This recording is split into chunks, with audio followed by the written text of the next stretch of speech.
He's going to be in the urinal, taking a picture of himself, taking a leak. Video.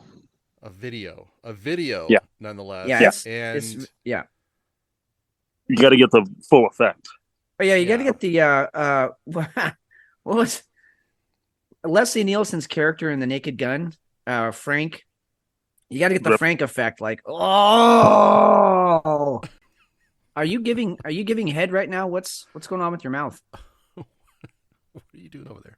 That's making that's making the front of the show. No, I'm sucking on a man accused of attacking Pelosi's husband reportedly brought a sledgehammer, zip ties, gloves, duct tape, cash, a Canadian passport, a Canadian birth certificate, men's clothes, a video game console, and 2 inflatable multicolor unicorn costumes. There's no reason now. There's no reason to be naked around a snake.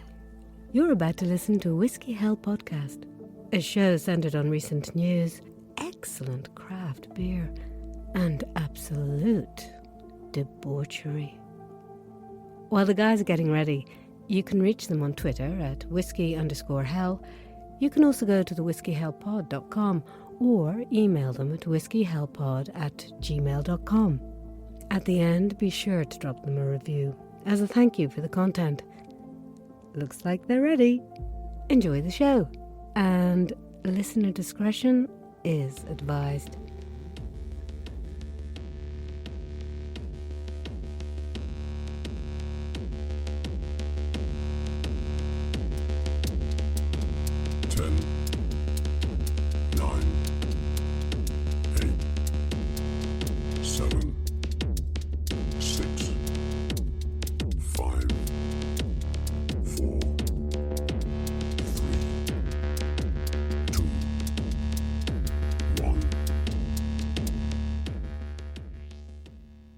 Saturday, November 11th, 8:36 in the evening. This is the news show, Whiskey Hell. We take a look at the news that comes out during the week and talk about it on Saturday night. And we're not just going to talk about it, but we're going to talk about where it's coming from. Fitz, how was your week? It was a great week. It was actually a great week. And not just because it was a short week. I felt productive this week, you know?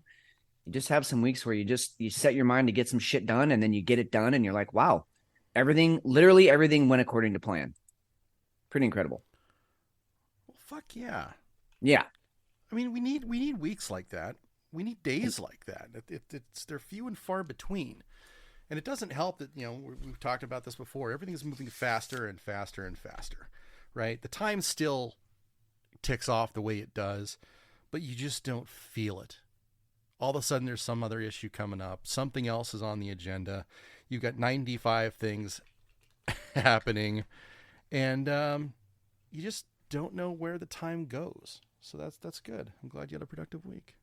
Yeah, thanks. I mean, me too. I've been at my job long enough now that I can actually start being productive. The first 3 months of the job, I was just learning systems and people and personalities, and now I'm like, okay, I got all that down, so now I can full throttle get some shit done. So that's awesome. That other stuff it just gets in the way. So yeah, it totally does. All right, well, good. Well, you know what else is awesome? I mean, we're gonna get to our beers, but you have breaking news, right? Breaking news.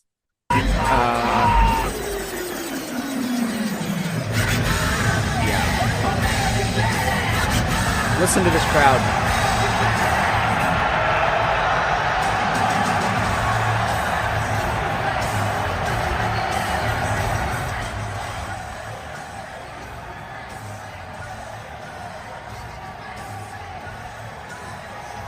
You got President Trump walking into UFC, whatever it is, with Dana White, Kid Rock, Tucker Carlson. They all walk out like fucking pimps, and the crowd goes nuts. Someday, we'll come out like that. It might not be a UFC. It might be, I don't know, maybe a women's soccer match. Now that WNBA, maybe maybe the WNBA. We talked about doing a live event at the NBA, the WNBA All-Star Game. Yeah, I think we would definitely get a standing ovation just like these guys did. I think so too. I mean, we're pretty much gods to lesbians, right? I mean, yeah, absolutely. I don't think there's. I mean, that's our demographic, basically. Yeah. I mean, that's who we're other preaching people to every also week. love us, but lesbians. I mean, we score really high on the lesbian scorecard for some reason. I don't know why. Especially the 60 to 70 and over lesbians. That's what I hear. That's what our focus group sells. Oh God, what is wrong with us? What beer are you drinking? Oh well, I don't know. And I haven't even opened it, and it's a secret mystery beer. Right. We're gonna keep that going. So I just opened it. I am pouring it. It is pouring very, very lightly. Almost looks like a fucking seltzer, but it smells like a beer. Okay. It smells like an IPA. Okay. Mm-hmm. All right. So you're describing for me a West Coast IPA. Go ahead. Oh no, that's not an IPA. That's just a regular. Is that a fucking Bud Light? Did she give me a fucking Bud Light? Oh, I swear to God. She did not just do that to you. If she did that, I'm gonna be. Oh no. Okay. Is it a Pilsner? Well, why would she do this to me? Uh-oh. Well, no. Okay. All right. I see it. We're gonna have to talk about this shit though. Okay. So this is called Geralt's Gold. Gerald's? It's Gold. Yeah, Geralt as in The Witcher. Okay. So this is a Witcher sponsored beer. It's called Geralt's Gold, and it's a non-alcoholic beer. Oh, she did not do that to you. Uh-huh. Dude, that's got to be your bitch beer now. Yeah. Well, I already have a side bitch beer, so I'll be okay. It's not bad. I mean, it tastes. I mean, it tastes better than a Bud Light. That's why I was like, when I first tasted it, I'm like, no, it's not a Bud Light. It's better than that. Yeah, you had it there. That's it. It's a beautiful can, beautiful artwork and everything. So that's made by Athletic Brewing. And I think they only do non-alcoholic beer. I think you're right. Yep. So is Geralt does he not drink, or is he not able to drink? I haven't watched The Witcher. Oh yeah, no, he can drink, but they have to drink like super potent shit. He's like Thor. Like you have to drink, stuff that's been cask aged for 3,000 years, or it doesn't affect him. Okay. So, but it's not like he's not like allergic to it, and that's why they made it non-alcoholic. No, no, I don't know why they did that. I guess maybe so. I don't know why they did it, because it does have alcohol. It's like 0.5%. I don't know what to say. I don't know where to go with that. Okay, can we talk about it being sponsored by Netflix, though? I mean, obviously it's the Witcher beer, but Netflix, I mean, we've talked about Netflix being watered down. Well, there you go. Did they just declare themselves? So this would be the beer they would make. Oh, dear. You can't write this shit, McShane. You can't write this shit. It just has to just kind of happen off the cuff. Yep. And Netflix is watered down. They made a watered down beer. It's not bad. I will never get it again, but it's not bad. Wow. What are you drinking? You're gonna come over the top with like a 13% or something. No, actually, this is really funny how this is working out. So that's actually a Helles. So that's interesting. But it makes sense with very clear, very just very. And it's beautiful. I mean, it's a beautiful beer. That's cool. All right. Yeah. Well, we're this. It's all about the journey, right? Yeah, exactly. It's all about learning, and we never would have tried that on our own. So she just helped you know something about a non-alcoholic beer. Yeah. Huh. I didn't really want to know it, but I do now. But you do now.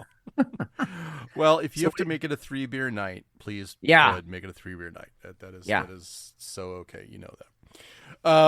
So I've got a tiny bomb, an American Pilsner from Wiseacre. It is not as light as yours, but it is only a 4.5%. It's just a straight up Pilsner.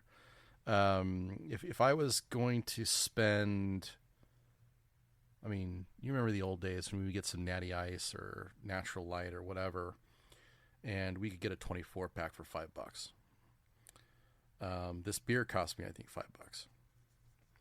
So I don't know that I would want to spend that much on it again. Right, it's a good Pilsner.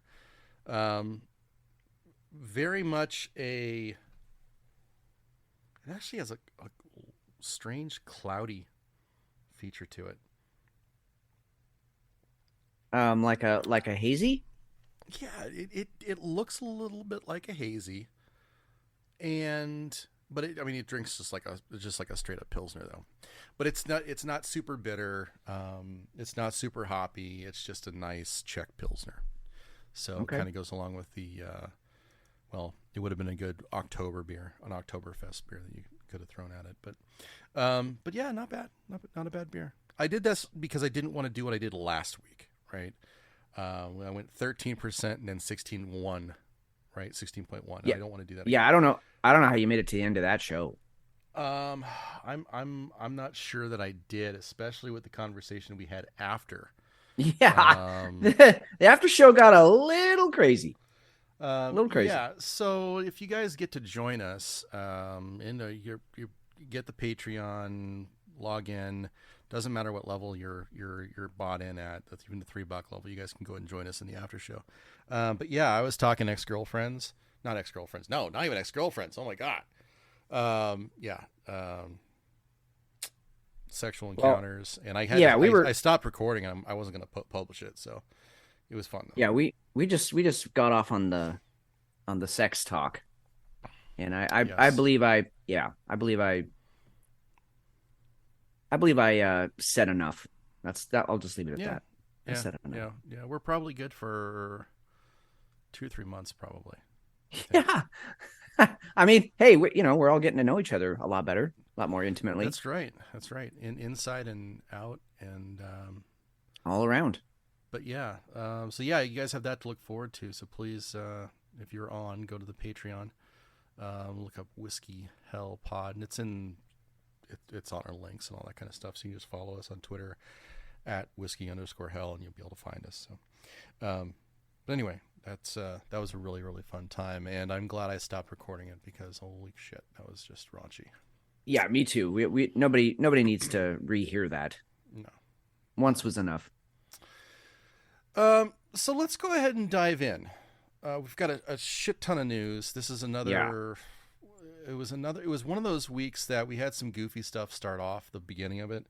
A lot of business about Middle East. A lot of stuff that really didn't matter. But as the week went on, especially with the different protests, the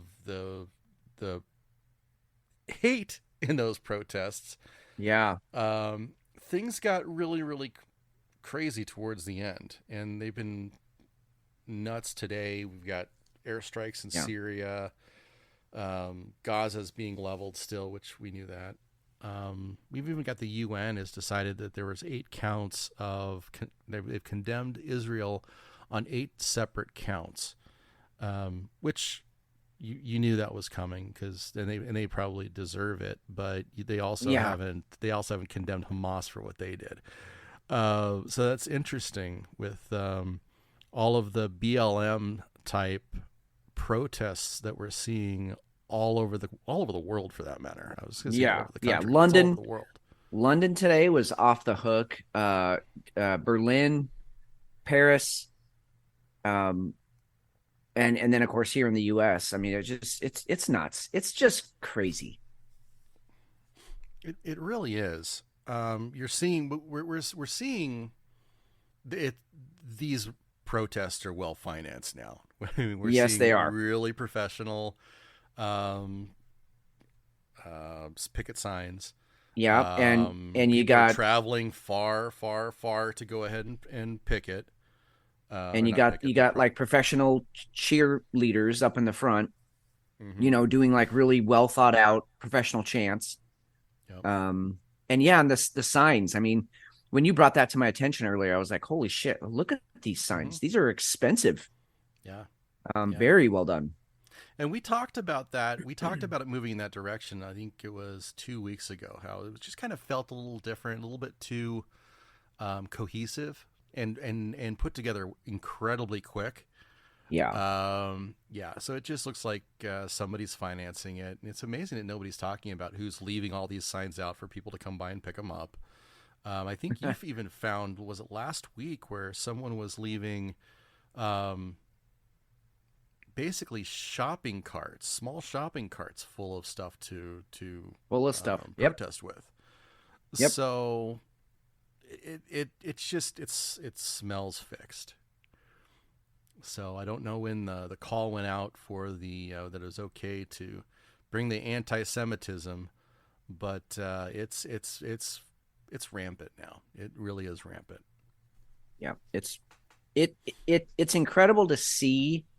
And again, we are not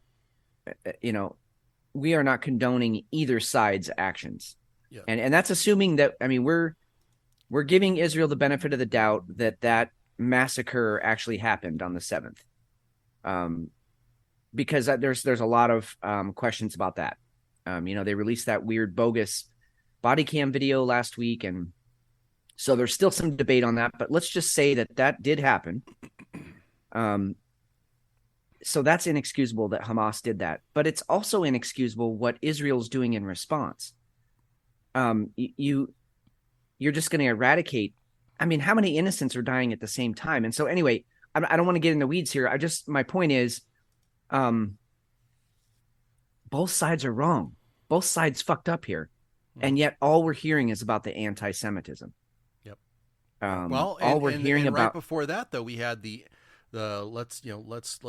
had Kamala trying to get out in front of the Islamophobia, which wasn't happening anyplace, but they went ahead and made a point of that too. Yeah, you're right. And that didn't make any sense. No, the whole thing, none of this makes sense. I mean, clearly people are dying. It's the why. I mean, and I guess killing people really never does make sense. It's never the answer, but I don't know. I don't know what to make of any of it anymore. And I'm saying that as like an objective observer, or just completely being, from the 10,000 foot level, looking down on this thing going, I actually don't have any idea what's going on. Cause in today's day and age, and we talk about this on the show all the time, you literally don't know what to believe anymore. In fact, anything and everything I see, I disbelieve until proven that I can believe it, which is sad. So one of the theories that we found last week, in fact, this popped up November 5th. I think we pulled it like the 7th or something. An alternative to the Suez Canal is central to Israel's genocide of the Palestinians. So you can already tell this is a slanted article. This is put out by the Memo Middle East Monitor. Okay. This article, and it'll be in show notes. You guys can go and take a look, and we won't dive into it too far. I'm not sure about the, how trustworthy this source is, but it is interesting. And I did do a little bit of research, and yes, they would like to have. There's a number of countries that would love to have a addition to the Suez Canal running through that area. But this is something that popped up, and that would make sense if you're going to go through and you're just going to destroy everything and just turn it into a parking lot. Well, it gets pretty easy if you want to go and throw in a secondary canal. Yeah, it does. And when you first read when you first start thinking about this theory, you think, actually, Maybe, because the Suez Canal, I mean, how many times has it been choked up now in the last couple of years? Twice, 3 times? Yeah. And Ships have so, pretty much outgrown it. Yeah. yeah, right. And so an alternative to it would make sense. I don't know how feasible it is. I don't know anything about the geology of the area or anything like that. Like, how hard would it be to make that happen? But either way, the more you think about this one, the more you think, actually, could be. And it wouldn't be in Egypt's best interest. Well, no. So you've got Egypt right around in that area, right? And that wouldn't do very well for them. They would end up losing a ton of money off of that. About 10% of the world's cargo ships actually sail through that area. So it's a very interesting take. And then if you look at the amount of destruction that's taking place, 1 + 1 = 2. Money, you always got to follow the money. It's interesting. It's an interesting take. Well, and time will tell, right? I mean, if in 5 years they start construction on a new canal, you heard it here first, folks. Crazy.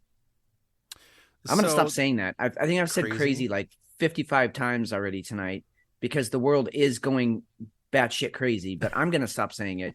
I think that's just an understood like everybody gets it. It is crazy. I'm not going to say it. There's something else I want to do some looking at over the next week. This came out like right before the show. But apparently there's a lot of oil below Gaza. Yes, I did see that also. Like $500 billion worth. Yes. Yeah. Yeah. So wouldn't it be nice to go ahead and slap in a new canal plus some oil fields? Damn. That's sounding more and more plausible, dude. And who's go ahead. No, I said we've got to do more research on it, but it is plausible.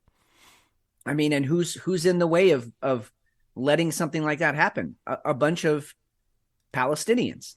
Mm-hmm. And actual people. And you can't justify just going in there and wiping out a people. But hey, if those people do something to your people first, now we can justify it. Right. But also, who's having the Palestinians sitting right there? Who does it help? Every Arab nation. Well, yeah, of course. So no wonder that, if we want to go ahead and, again, we're just doing math here, 1 + 1. Well, maybe the 2 is actually, this is a proxy war over oil. The Arab nations do not want Israel taking it, and Israel's going to go ahead and take it. We knew it was a land grab to begin with, right? Yeah, right. We talked about that. But now you're starting to see maybe why. $524 billion. Yeah. 1.7 billion barrels. That would make them an oil nation. It would make them an oil nation, and it would also secure their spot in that region. Mm-hmm. They would no longer be dependent on Big Brother USA. Yeah. They could literally just stand on their own 2 feet. I heard somebody, I wish I would have saved it, but somebody compared Israel to, basically they said Israel is like an aircraft carrier for the United States, but parked right in the middle of the Middle East. Yep. And I thought that was a really interesting way to put it, because that is what they are. They're just a hub for us to be able to influence things in that part of the world. And now you add in $524 billion in oil. Wow. The most bizarre story that we've had that came out of the whole Middle East was this one. I fucking love this story. At first I thought it was a parody. I thought you were sending a joke. like from the Well, Babylon that's Bee what or it something. looked like. It's what it looked like at first, but then It did. Oh, there's But a it's real as hell. story. Yeah. Meet the Christian cowboys defending Israel's heartland. It's like a Ford commercial. Oh yeah, totally. I was waiting to hear Mike Rowe come in. Just a good old boy. Yeah. Out here Christian doing cowboys. no harm. Look at it. They're just hanging out with the Israeli children. He's got blue jeans, boots. Dude's got a brown vest. I mean, Yeah. he looks like a cowboy. Like they Yeah. put in effort to look like a cowboy. Yeah.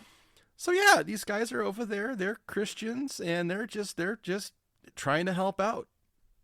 That's it. It's kind of amazing.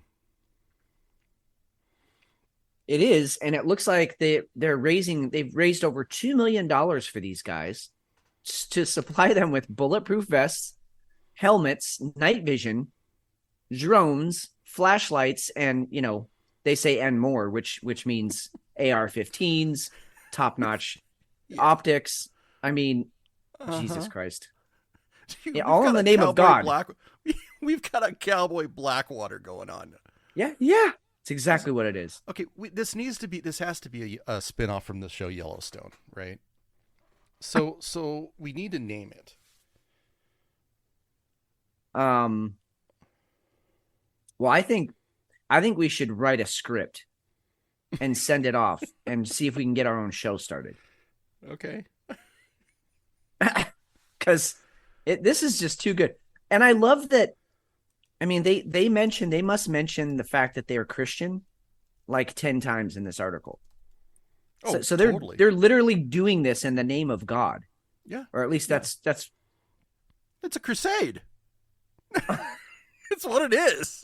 good God. 15 hand-picked cowboys because of their farming, can-do attitudes. We knew these would be the right guys, Waller said. Everyone is talking about a proportionate response, he added. A proportionate Christian response would be to bring the supplies needed to stop another Jewish massacre from happening. And they're on the front. Yeah. I mean, this is legit. I mean, I'll give them that. They're putting their money where their mouth is. Balls are hanging in the wind. Incredible. Just what are you going to do? well, and meanwhile, here in this country, recruiting numbers are down. Oh yeah, because young men don't want to. They did you hear they raised the minimum or the maximum age to 42? It was the 35. Really? Yeah, yes, that just went through yesterday, I believe. Yep, for Veterans Day. Hey, Jefe, are Hey. you going to throw on some cowboy gear and go over to Jerusalem and fight? I mean, crusade. I mean, damn it. I mean, help the Israelis. If I can find time, yeah, I'm totally in. You guys going? Oh yeah, Yeah. I'm in. Hi, Jefe. How are you doing? Yeah, what's up, Jefe? Hey, congratulations. Thank you. Congratulations. For those of you who don't know, baby Craig was brought into the world this morning in a very successful birth. And how are you feeling, Jefe? You're at work, so you must be feeling pretty good. Yeah, I feel great. And actually, I don't know if Craig was actually birthed yet. I'm kind of confused because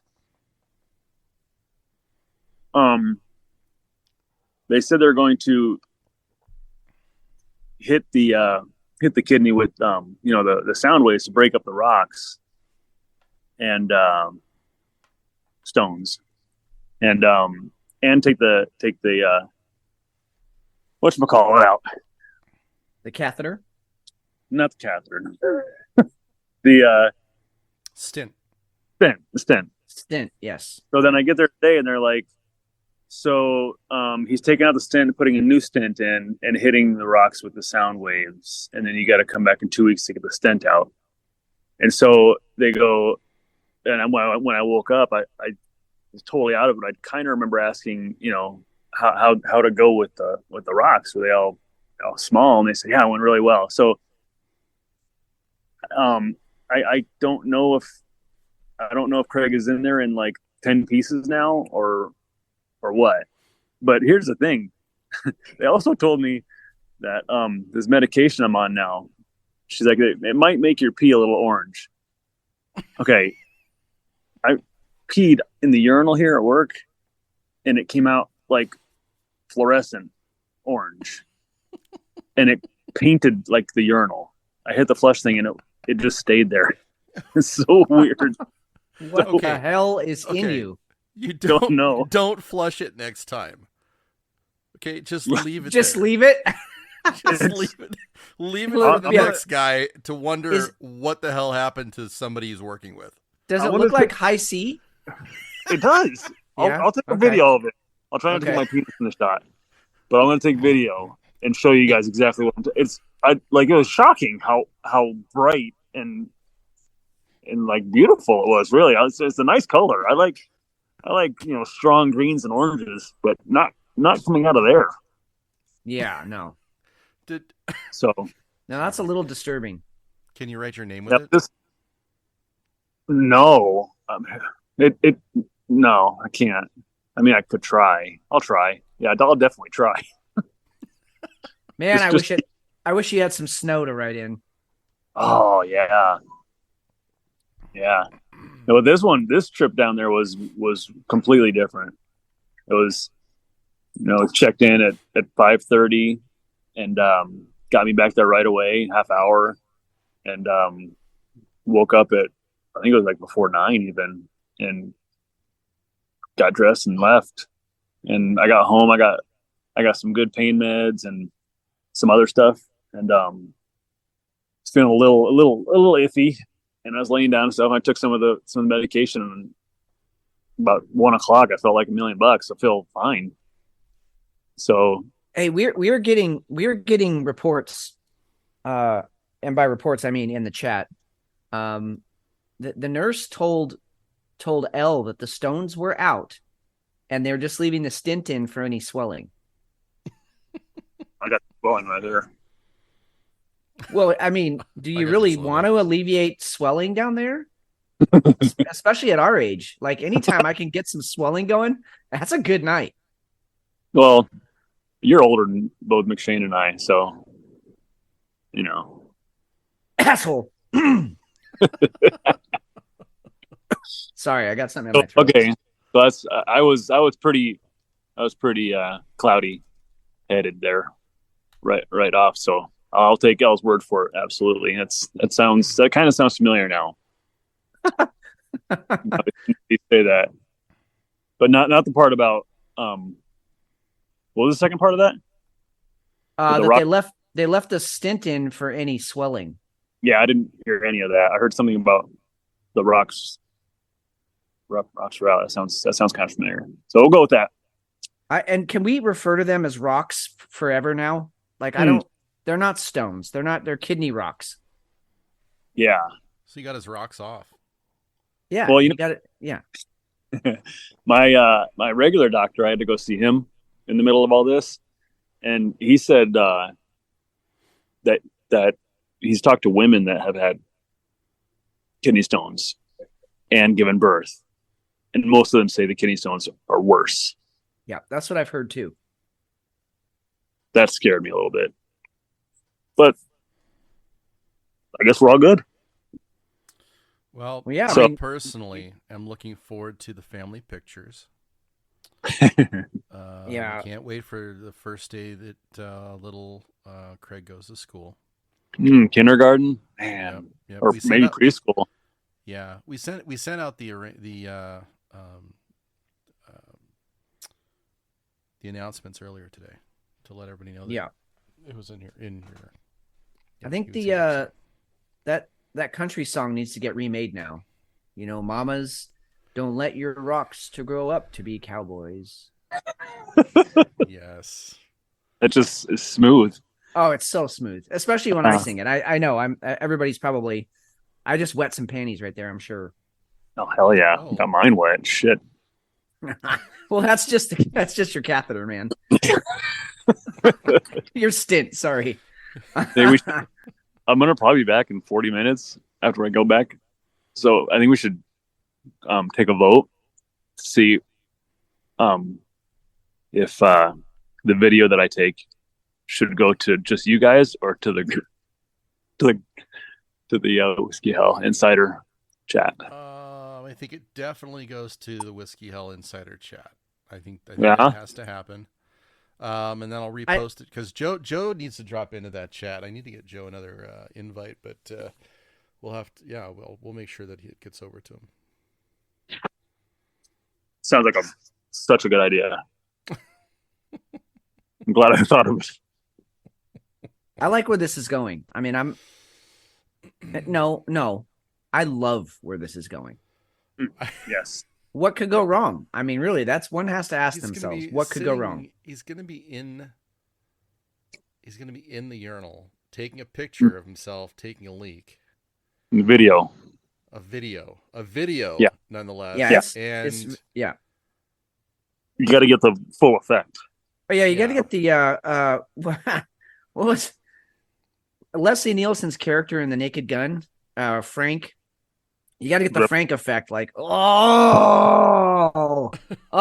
just let it go, man. Just let it rip with the hot mic. Whoops! Uh-oh. Oh shit! Yeah, what could go wrong?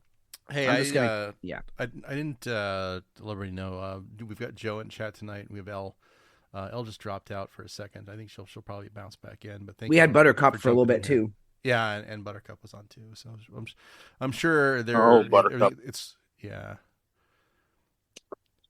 Did you want to expand on that, or just wanted to say, oh, Buttercup? No, just say, hey, Buttercup. Okay. My little Buttercup has the sweetest smile. Man, I'm in a singing mood tonight, I guess. I don't know. You are. You are.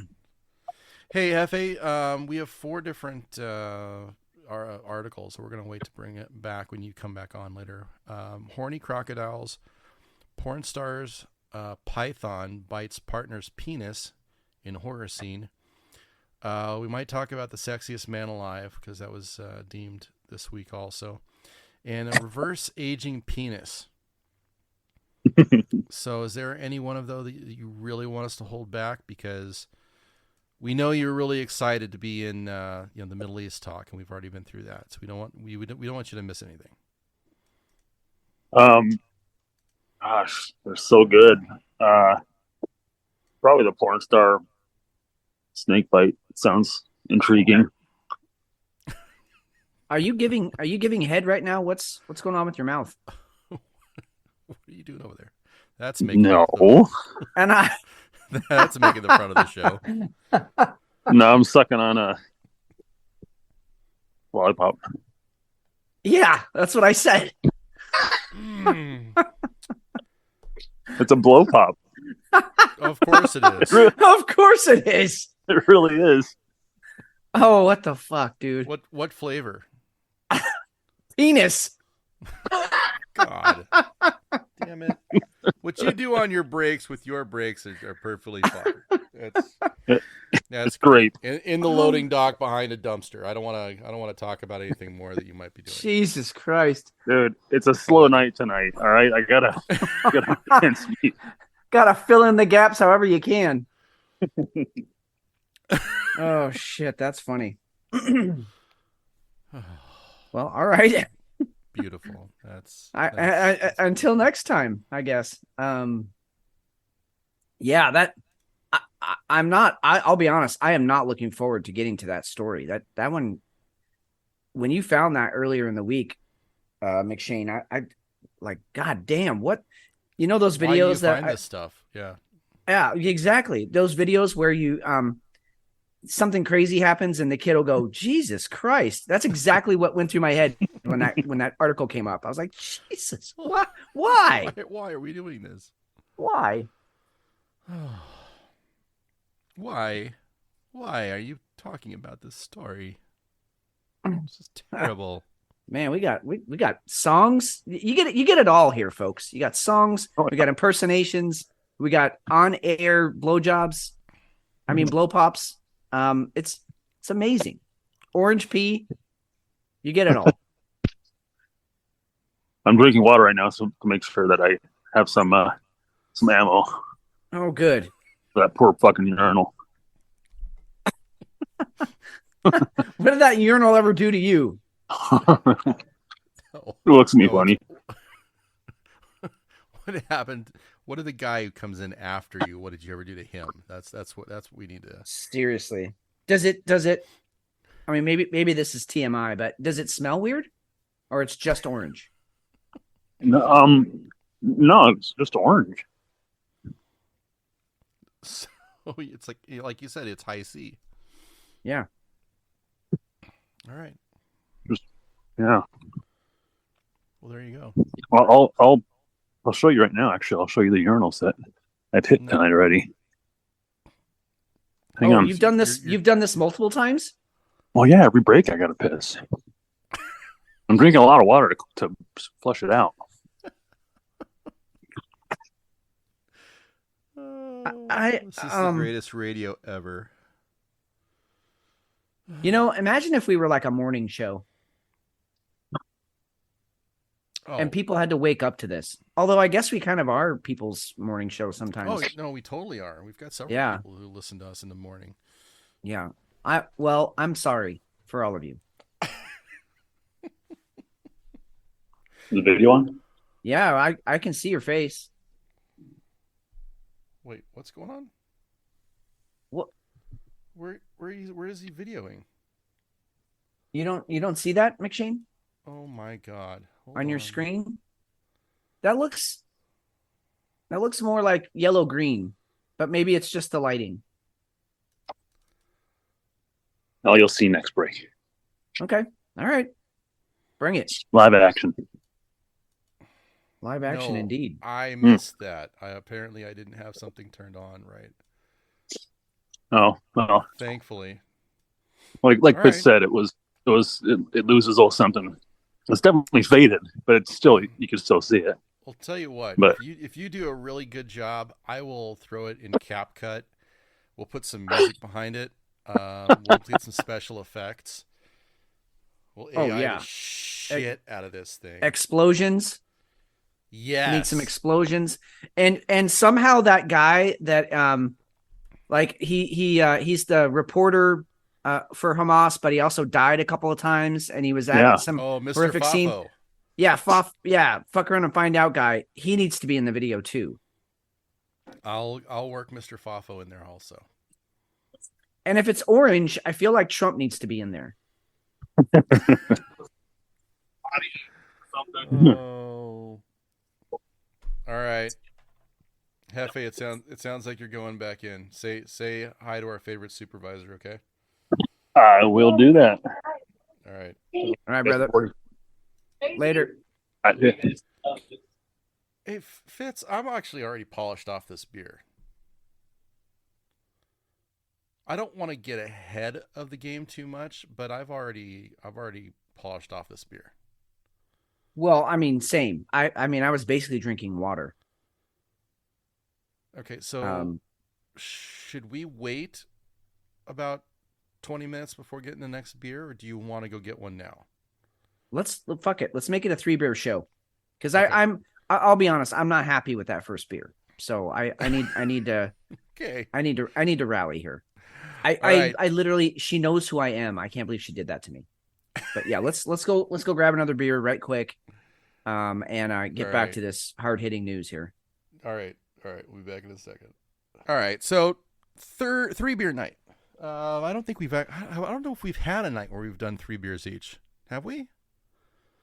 I think we have, but it's been a while. It's certainly been a while. Okay. So we'll make it fast. We're not going to get super hung up on the initial review. I think the final one with whatever we're taking to bed will be the one that'll be kind of a doozy, unless you've got something mind-blowing over there. So we'll just have to see how this goes. I'm going with Prairie Artesian Ale Chocolate Noir. That sounds delicious. Yeah, well, I'm hoping it's not going to be too rich, and this is going to be a heavy one. Barrel-aged imperial stout with cocoa nibs and vanilla. Prairie Artesian, if you can get a hold of them, they're phenomenal. Oh, they always good beers. Always. It doesn't matter what they're making. They're just phenomenal. So let me go ahead and take a run at this one.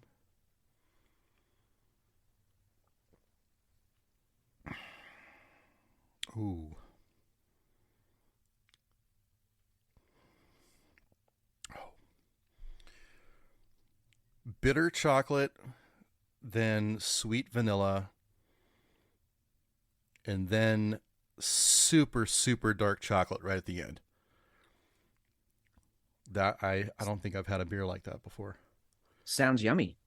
It's yummy, and it's not decadent. It's not a dessert beer. Like this is a chocolate barrel-aged beer that you could drink without it having to be a night beer. Yeah, right. Excellent. What's the ABV? This one, I believe this one is 12. I will research that and make sure. All right. What do you have? This beer is called, well, first of all, it's from Wiley Roots Brewing. Wiley, Wiley, Roots Brewing. And I don't know where they're from. I've not heard of them before. Oh, they're great. Honestly, the can art drew me in because it's kind of cool. And then I read the like what kind of a beer it is. So this is called Undead Apocalyptica Pecan. So it's a barley wine style ale brewed with pumpkin spices, including allspice, cinnamon, nutmeg, and pecan. So like right in my fucking wheelhouse. I love barley wines. I love pumpkin beers. I couldn't pass this up, and it's an 11%er, so that also helps. So that's going to make up for what just happened. That exactly. That just happened. Exactly. Yep, that's it right there.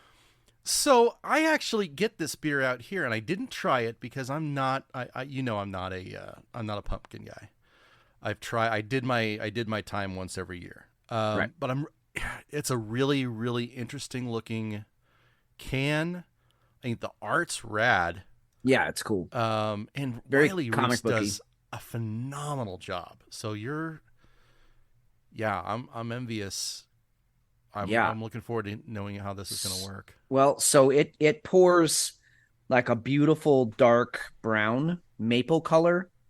Almost no head on it, virtually no head. Just a little tiny rim around the glass there. It's very sweet, but it's very good.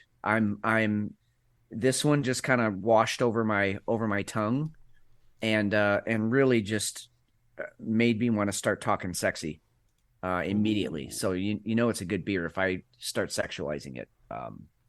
So it's with a little extra on the pump of the pump elliptica. Exactly. This one's pumping hard. It's really good. I'm very happy with it. So not heavy on the pumpkin. It's a sweet barley wine is what it tastes like. But the not nutmeg is boozy though. Not boozy at all. For 11%er, not at all.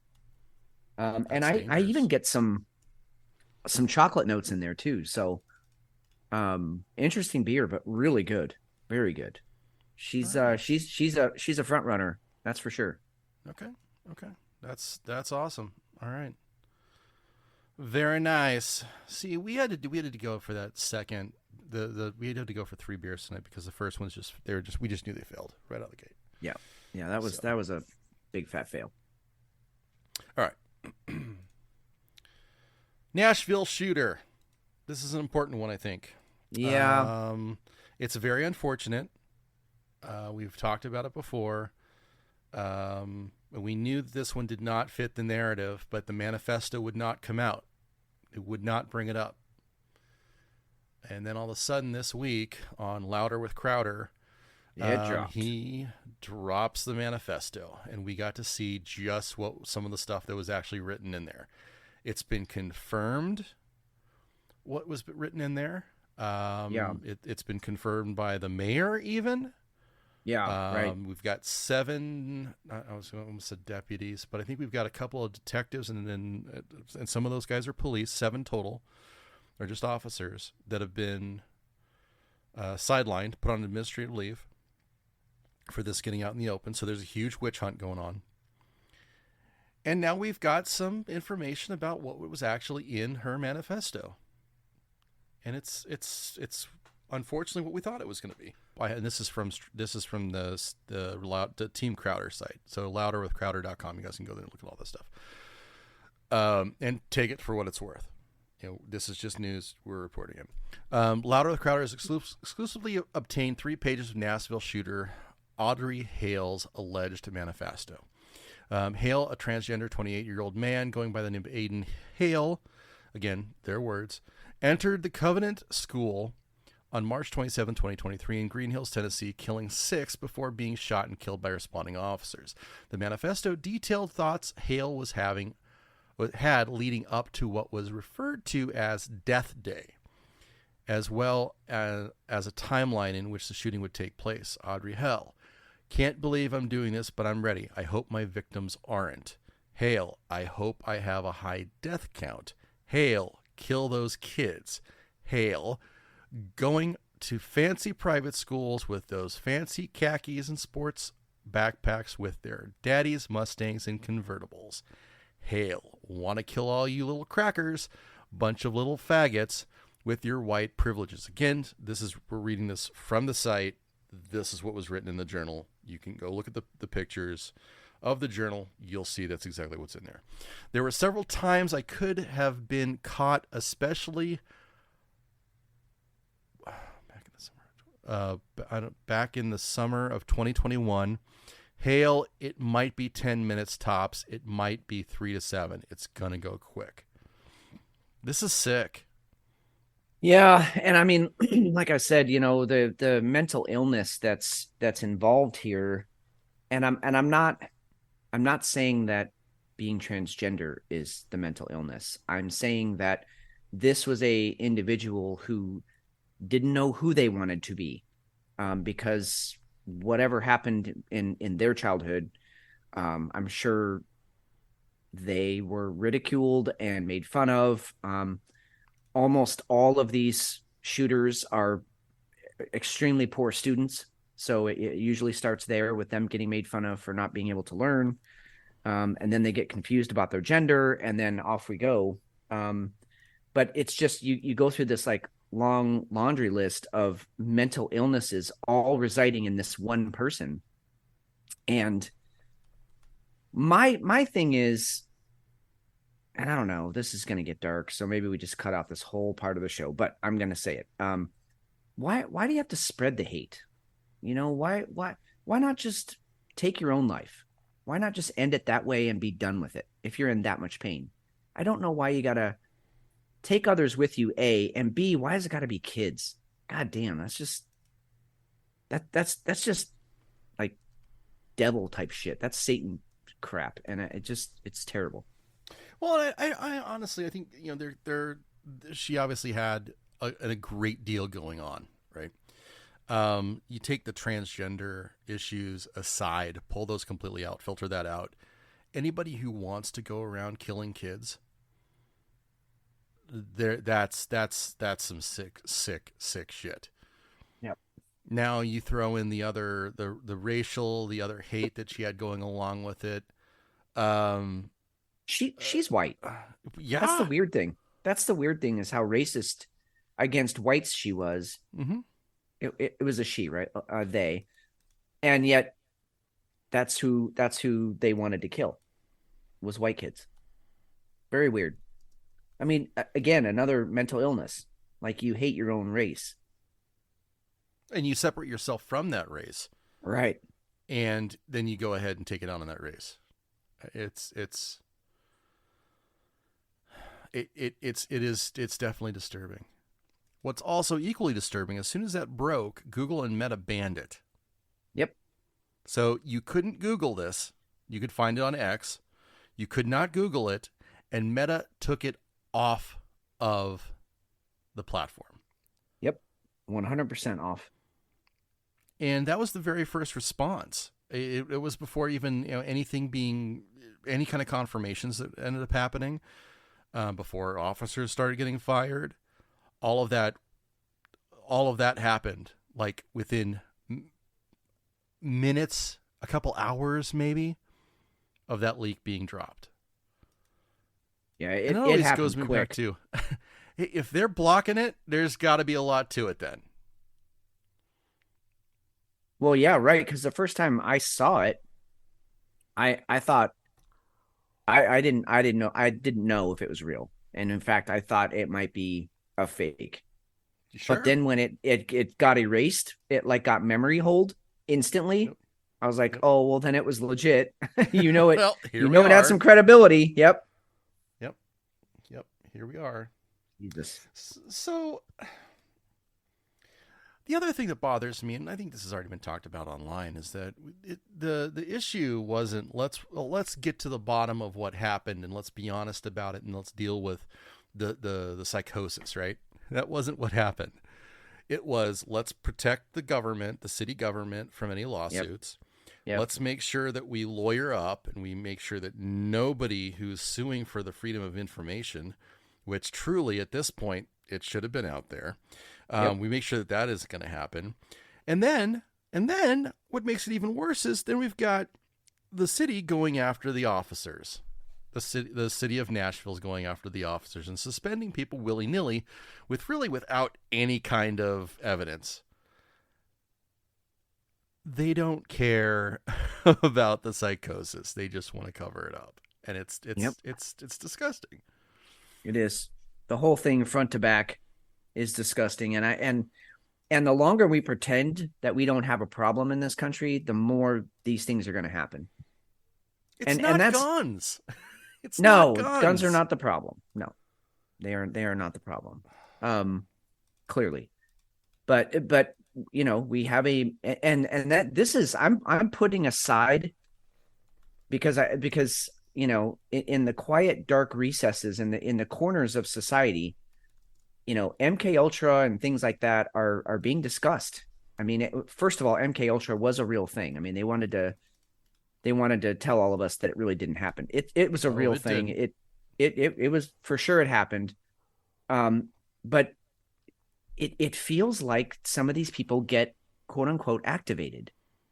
And so but let's put all that to the side and say that it's not that these people aren't, brainwashed into this.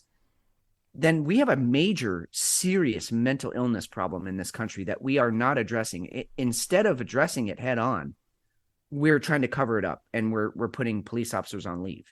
Like, that's where you're going to put your efforts into saying, shh, no, this didn't happen. You didn't see that. Fuck you. Let's address it. We have a problem. Let's figure out what it is, and let's stop it. The first thing, that's exactly where my head went the very first thing, that this is a perfect opportunity for you to actually have the conversation. But Democrats don't want to have that conversation. They don't. Liberals do not want to have that conversation. They don't want to deal with the psychosis, because the psychosis is good for business. The psychosis keeps them in office. The psychosis keeps the money going. Yeah. Well, and they can just blame it on guns, inanimate objects that don't do anything. They're inert. But we can blame it on them and keep that ridiculous conversation going instead of actually addressing what's really happening. And honestly, I will throw the Republicans under that bus also, because they're more busy defending the gun issue. Exactly. Saying we should be doing something about the mental illness. Okay, you can't take the guns. That's off the table. But you know what? We'll go ahead and we'll pony up resources. Let's go ahead and flood, rather than all the money that's being sent to the Ukraine, all the money that's being sent to Israel, and all the money that we're sinking into all the bullshit. Go ahead and start dumping that. Can you imagine? No.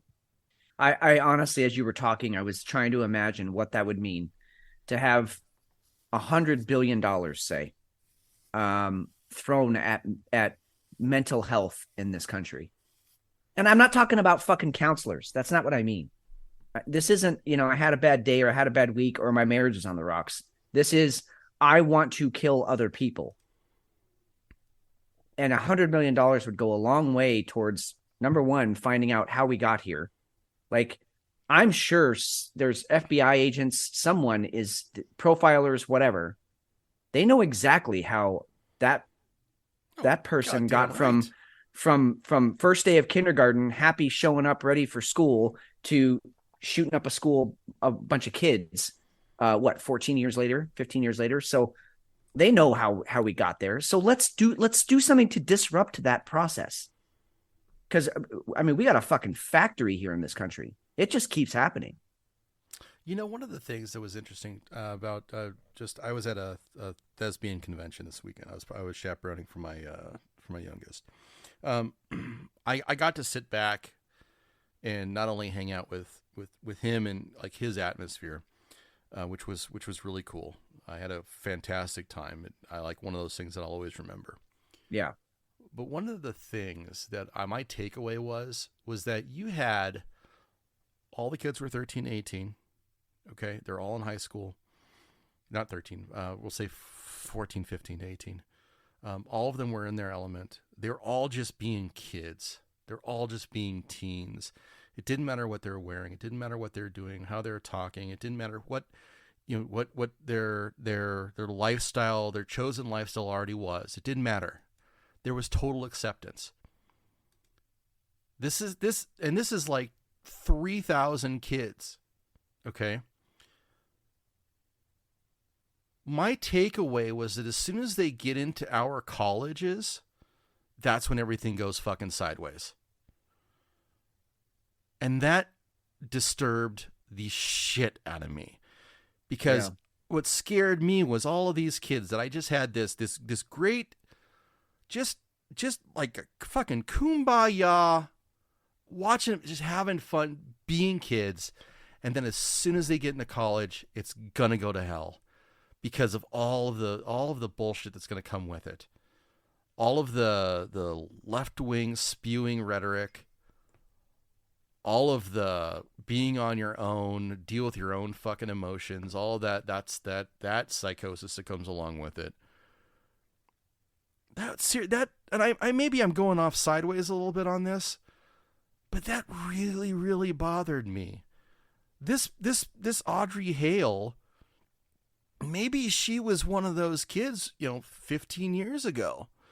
Maybe she was just doing her own thing and everything was fine. And then at some point, something triggered.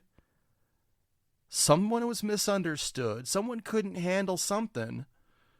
And all of a sudden she turns into a murderer. A massive murderer. We're not doing anything for our kids. Yeah, that's it right there. And I mean, again, this is just, two guys. This is just whiskey hell talking off the cuff. I mean, I know some of the things, like I said, that happen in school that get somebody to this point, but I don't know this person's life. I don't know what led her to make this decision to do this.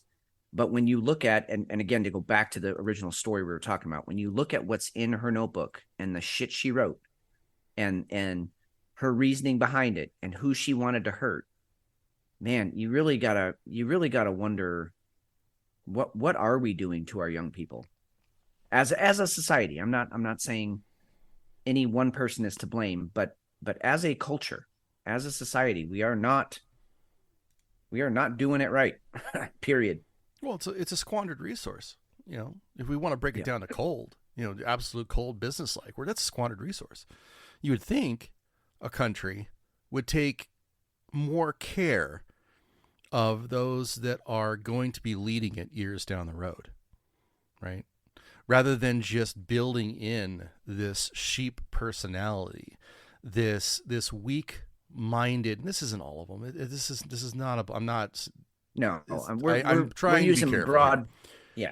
broad strokes. Yeah, but broad strokes.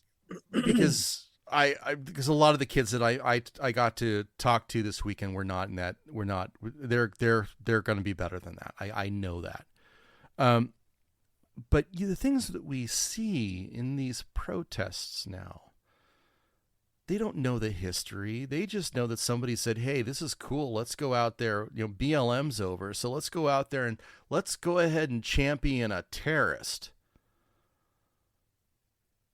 They don't know anything better. Let's go harass some Jews at school. That's what that's their mantra. This isn't it. The left is okay with this. And I'm not saying the right they're isn't. encouraging it. They're encouraging it. But the left is they are encouraging it. Yeah. They are championing it. They want this to happen. You look at the comments that the squad makes, the Democratic squad, and the crying and all that. Just Sheeta Tlaib, you bitch. You can't do those sorts of things when you're in that kind of elevated responsibility. Well, you can if you feel that you have that sort of political capital to put towards it. And that's what these people feel. Again, somebody's financing it, right? Yeah. Somebody's making sure, some lobbyist is making sure some dark money is getting into their pockets, saying, hey, I want you to go ahead and push this. Let's get as many people angry at Israelis and Jews as you possibly can. And let's bury the whole fact that Hamas was the one who started this. Or let's bury the fact. Allegedly. Yeah. But let's also bury, while we're at it, 90 years worth of history since Israel was actually created. Let's bury 2,500 years worth of history between bad blood between Israelis and Arabs. Or Israelis and Palestinians, excuse me for misspeaking. This is the part that really disturbs me. This is one of the new narratives that we've got to work through. It'll be really interesting to see how long this will actually last. BLM was a summer. We're going into winter. It can't last that much longer. It can't. Over here, I wouldn't think. In Europe, I don't think it will. Once it starts really, really getting cold, you're not going to see as many protests. So I think this is a fall thing. But it'll be interesting to see what kind of damage is actually meant. Because again, it's not about the news. It's about what's driving it, right? We always talk about the narratives. What is driving the narrative? That's the whole premise of the show. That's why we do this. Something else is pushing that, whether it's Soros, WEF. We just want to make sure that there's a lot of conflict, drive wedges between people, whatever it may be.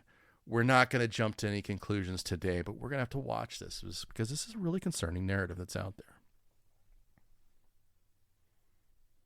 Yeah. And I mean, I was listening to you talk. My answer to your question, how long is this going to last? In my head, I was like, it'll last as long as they fucking want it to last. Well, yeah. Right. I mean, that's, the BLM served a purpose and then it was over. And then all the BLM executives got called out for laundering money for their own personal use. It's like, okay, we're done with you. So now we're going to call you out for the pieces of shit you are, because that's what they are. So this will last. And I think this will last a lot longer than the winter, because we have a shit ton of assets moved into that part of the world right now. A shit ton. I think you found it was like 1,500 personnel, and then you've got all the actual groups of vessels that are over there. Well, yeah, I mean, 1,500. I mean, each carrier group, and those are all carrier groups on that map. Each carrier group represents about 7,500 to 8,000 people. So you're talking about 8,000 sailors per carrier group. We have 8 carrier groups active right now. Wait, 1, 2, 3, in all 4, the world. 5. In all the world. Yeah, in all the world, right. We got them off the coast of Asia. I wonder why. We got them in the Middle East. I wonder why. So no, I don't think this is a flash in the pan. This isn't. This is well funded. It is moving chess pieces into position for a coordinated strike. And again, you're right. It might be for that $524 billion in oil. It might be for the new Suez Canal. It might be for there's probably 6 objectives that they're all going to be able to kill with one stone. But we have way too much at stake here for this to just last 6 months. Ukraine was a warm-up. Ukraine was a head fake. Ukraine was a way for us to get everybody to be looking at Russia as the bad guy, as the aggressor, so that when this shit pops off in the Middle East, Russia has to take the other side. Putin has no choice now. We forced his hand. So speaking of Ukraine, Zelensky's very upset. He's no longer the beautiful girl at the ball. Nobody wants to dance with him anymore. The Pentagon has said, yeah, we can't get you any more money now, so we've turned off the faucets. Yep, funding's dried up. Do you know what I saw today here in Eugene, just really quick? I literally, as I was driving to the store, I saw someone out in their front yard pulling down a Ukraine flag that they had flying in their front yard. Oh, Jesus. I'm like, you fucking idiots. But they're taking it down. Now, they did not put up a Palestine flag. That was my next question. I went back and checked. Next? Yeah, I went back and checked. But, literally climbing up the ladder to take that down. I'm like, you fucking morons. Anyway. Well, let's throw it out here. Let's listen to Vladimir real quick. He's very upset. He is pissed. You can't give us some financial support. Okay, please give us a credit, and we will give you back money after the war. You can't give us some financial support. Okay, please give us a credit, and we will give you back money. You remember the fucking idiot that was like, I'll gladly pay you on Tuesday for a hamburger today. That's what he sounds like. That's who he is. So why didn't we just give him war bonds? Why didn't we just make him? We could have done something with war bonds, like back in the day, right? So here's all your money, and then we're gonna turn around. We're gonna recoup it later on. We could have done that right from the beginning, and then not had to have floated him hundreds of billions of dollars. $196 billion we've sent over to this jackass. And I hate to even think this way, but I'm just, isn't it funny that we had our current sitting president was monkeying around and doing some fucking fucked up shit over there before all this went down? It was almost like he personally, or his family personally, needed this war to pop off to be a distraction from him being able to pull out all of his tendrils out of Ukraine. Yes. I mean, you hate to think that way, because of course, the whole world wants to believe that Putin was the aggressor here. Well, maybe he was, but we forced his fucking hand. He said, if you cross this line, I'm going to have to go in. We crossed the line. Yeah. Yeah. I mean, So who's the aggressor? You know what I mean? Like, you see those fight videos and the guy's like getting in someone's face, screaming and yelling and spitting. Something's going to happen. You can't just be aggressive like that to somebody and not expect to get punched in the mouth. Hey, and Fitz, here we are. Yeah. How long ago did we call the pipeline? Dude, pretty much as soon as it happened. Yes. I was reluctant to commit. You committed right away. I want to give you a round of applause. Oh, thanks. How about just buying me a beer? Hey, well, you know what? This beer, I'm Chocolate Noir, I'm dedicating it to you because you fucking nailed this one. I was reluctant. I didn't want to commit to it right away because there's a lot of stuff there's a lot of geopolitical intrigue that could have gone on with it. But the Washington Post comes out today. Yeah. With the bombshell report alleging that Ukraine blew up the Nord Stream pipeline. It just, you know what? The fact that they came out and said that Russia did it to their own shit, I knew instantly. Yeah, I knew instantly the exact opposite was true. I mean, we've said it before, and it sounds a little hokey, but really, you start to see the matrix. You start to see through Yeah. all of the bullshit and the narrative, and you're just like, oh, you said this thing, then I know what you really meant was this thing, or the truth is way over here. Unreal. So yeah, Ukraine, and I even think, I mean, they're throwing Ukraine under the bus now. I mean, they've the useful idiot. That's why that came out. Yeah, exactly. That's why that came out. That was a hit piece. That's all that was. And they teamed up with a Germany. I can't remember the name of the newspaper, but they teamed up with a Germany newspaper to drop it. So you can't dispute it. They're done. We called them done a few weeks back, maybe a month ago. We called it. We put a nail into it. They're done because the same energy wasn't there, and then all of a sudden Israel hit, right, like a couple weeks after we even said that they were over. And then you knew that, okay, the narrative is totally shifted. But this was different. This was very, very different. This is I'm gonna go ahead and put my money on he's gonna be called out. He's gonna get knocked off. I think he's gonna get knocked off or disappear. Yeah, because he's got billions. He'll go to some non-extradition country. Mm-hmm. But please, you give us some credit. Give us credit. Give us credit. Can you extend my credit line? Can you do that? I don't even know what that fucking. I don't even know what that voice is. But here's the beautiful part. Okay, the beautiful part of this is that he will not have elections this year. Of course not. Thinking, and you know that was a card he was going to play. I'm not. Okay, you're not going to play ball with me. You're not going to pay me off. I'm going to go ahead and I'm going to drop. I'm not going to have an election. And yet you will have people in this country still to this day standing up and screaming, lapping it up, that we have to defend Ukraine because of democracy. No, we don't. And yet what's happening there? He's suspending elections. That sounds authoritarian. Well, it's a tyrant at that point, right? Yeah, exactly. So he's just another fucking propped up monkey that we've got, like a Gaddafi. Yep. Or a Hussein or a Bin Laden. And now he's going to go rogue now, and SEAL Team 69, whatever it is at this point, is going to go in and take his ass out or make him disappear, which I think will probably make him disappear. I wish there was a SEAL Team 69. I really do. Wouldn't that be cool? Yeah.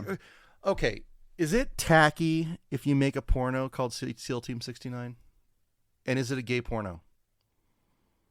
I mean, well, I was going to ask to be in it, but if it's going to be a gay porn, then, I mean, no, I don't think it's tacky. I think that's exactly what we should have ready to shoot out the cannon next Veterans Day. Right? I mean, what better way to honor veterans than to have SEAL Team 69 come out? And it's just reach out to Porn Stash podcast. There you go. There you go. If there is a SEAL Team 69, because I don't look for the porn at this point. I just send them a note and let them tell me if there is one. It finds you. Yeah. I mean, I don't go and look. I don't spend. Yeah, I know. Looking I know what you mean. I don't either. I know exactly what I'm looking for. I type it in there. I get it. I wouldn't look for like a SEAL Team 69. Although, maybe it's a lesbian thing. Let's think this through, because it totally could be a lesbian thing.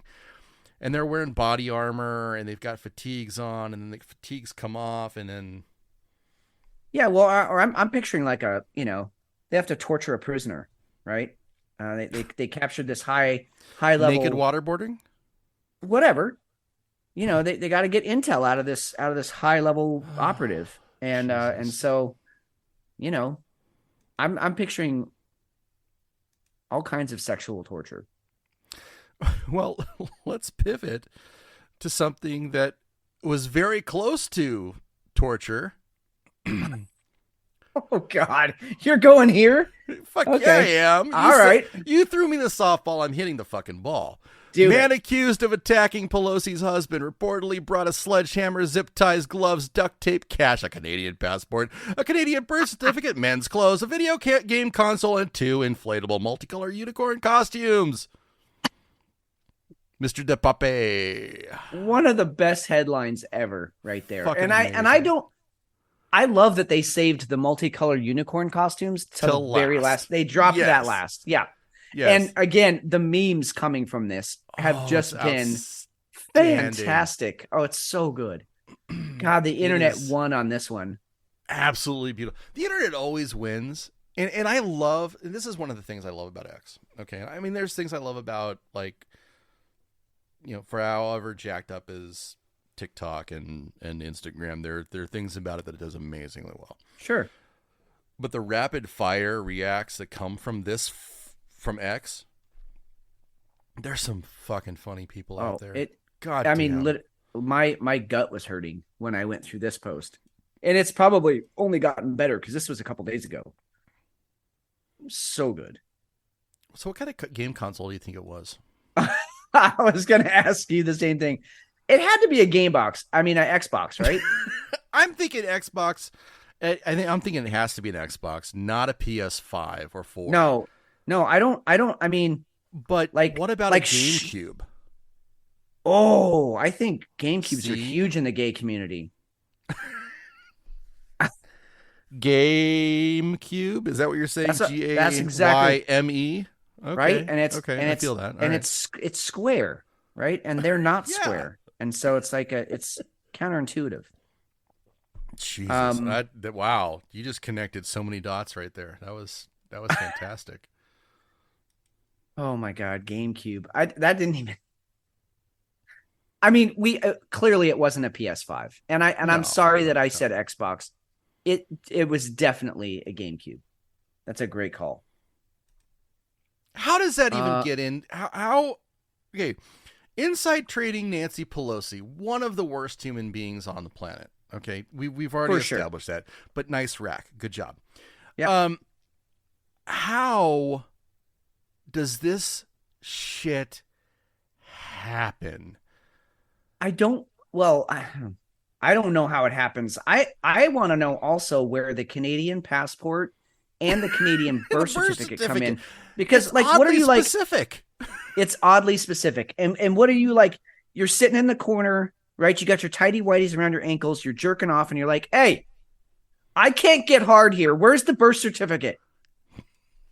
That I need the birth certificate to get it up, Harold or whatever the fuck his name was. And the passport too. Flick it with the passport. What? Why is that in there? I don't. I don't. All of that whole headline. It has to be the best headline so far this year. It has to. Oh, absolutely. It's fantastic. Inside paper was the one that came up with it. Jefe, can you explain to me, if you're going to have a gay rendezvous with a high profile individual, the wife of which is, or your wife, well, the wife of which is actually it's Nancy Pelosi, why you would have a unicorn outfit and a gaming console? Downtime. The non-sex. You mean between rounds? Yeah. Yeah. Okay, costume party / best game. Costume party. So I see where you're going with this. This was an early Halloween party. That's kind of genius. And they just, and I mean, yes, clearly there's going to be some fucking later. Like, I'm going to be in your butt. But before all of that, look at my unicorn costume. Hey. And let's play some GameCube. Exactly, yeah. And Steve, I believe it's pronounced Rendezvous. Oh shit, that's an old story right there. As an old deep inside joke. That's even before Steve's time. Yep, that goes way back. Also, I maybe the passport and the birth certificate were in case shit got weird. And we got to bail. An escape plan? Yeah, exactly. We got to get across the border because someone found us in our unicorn outfits. And that person's dead now, so we got to get the hell out of here. You guys remember the opening for the Blues Brothers, though? Where they're about to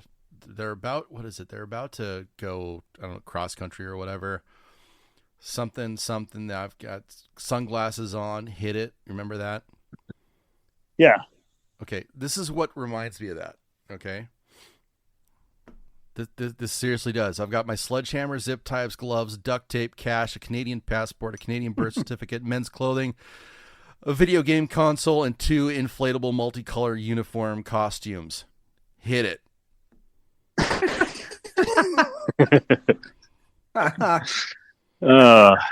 Why not?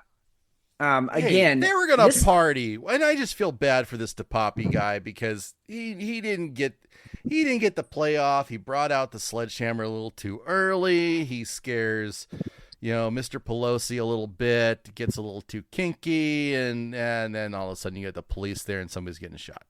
Oh God, can you imagine the body cam footage if the police had shown up when they were in their unicorn costumes? That would have been so amazing. It would have never so made it. Better. Like we would have never seen it. But no. Oh my God, we never would have had any idea that any of this happened.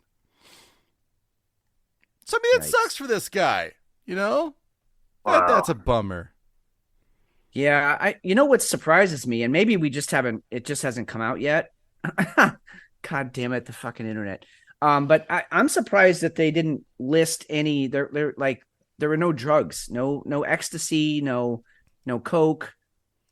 Because right? one or both of them had to be high as a fucking kite. You would think. How does that not? How do you have to have something there? An 8-ball in the corner. But it's Pelosi, so you might have just let's just leave that there's an 8-ball. Can we just talk about that part? Yeah, because it goes from a party to a kidnapping, right? If you see an 8-ball, it's a kidnapping. I mean, it's a party. If you don't have an 8-ball there, it's a kidnapping. Yeah, exactly. Yes. Yeah, that's my rule of thumb.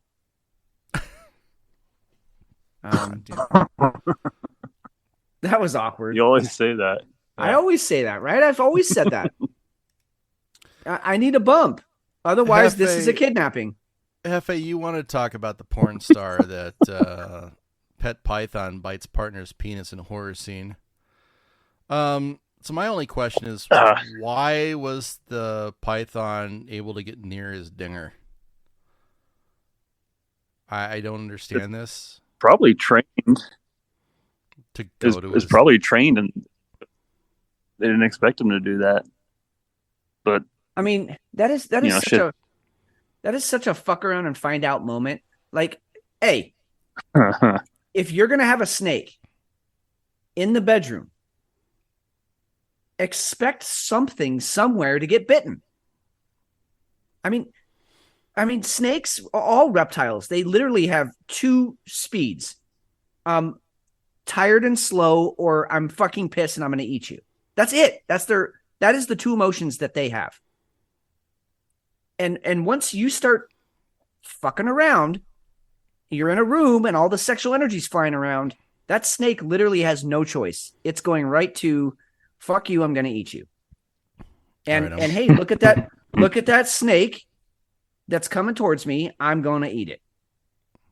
All right. I'm going to lean in here a little bit. Lean in, McShane. Let's hear it. All right. Get that. An Australian porn star named Danny DeBello is opening up to her followers after a traumatic recent incident where her giant pet snake attacked a male scene partner in the privates. I want to introduce you to Betty. She's my centrillion carpet python. She's about 8 feet long. I've never had an issue with her biting or anything until today. The shapely beauty admitted in an Instagram video post. Thank you, New York Post, for this one, by the way. The shapely beauty admitted in an Instagram video posted Wednesday that the snake wrapped around her neck. DeBello and a pal had just filmed some steamy content together when things reportedly went from sexy to scary. So earlier, I had a friend over and we shot a video. Once we were finished doing that, he jumped in the shower. But he did mention he wanted to hold my pet snake afterwards, the actress revealed. After coming out of the shower, DeBello placed the snake around her unwilling friend's neck and headed to the bathroom to get washed up. She started to walk away to leave the room, but suddenly startled by the massive scream. I've turned around and seen that Betty is holding onto his private parts, and he tried to pull her off it. After a few minutes, we got her off, and I put her back into her enclosure, and there was blood everywhere. You don't say. She's got a nice got rack. her off. She's got a nice rack. I'll Does give she? her that. Yeah. She's adorable. She is easy on the eyes. I'm gonna say she's done stuff with the snake. The snake was jealous and took him out. I cannot argue that point because I think that's exactly what happened. I just several minutes. Can you? I mean, the horror. Joe, let me have that snake. God. I'm not sure where you're going with that, Joe, in chat. Yeah. But Jesus Christ. Beard of Liberty. You don't handle snakes after petting dogs, cats, rabbits, etc. because you will smell like food. So That's what exactly was right. that dong around before the incident? It was around Bingo. some pretty veg. I mean, and even if I'm you shower, telling you. Beaver. it was around a beaver, and you don't get that all completely off of you in a shower because it did say that he showered. No. Why would you be naked around? I'm sorry. Why would you be naked around any animal ever? There's no reason for that. Okay, hang on. If a girl with really big boobs told me it's cool, my snake is cool, it's safe, I'd be like, okay. First of all, no, you wouldn't because you already fucked her. Like the good stuff is done. There's no reason now. There's no reason to be naked around a snake.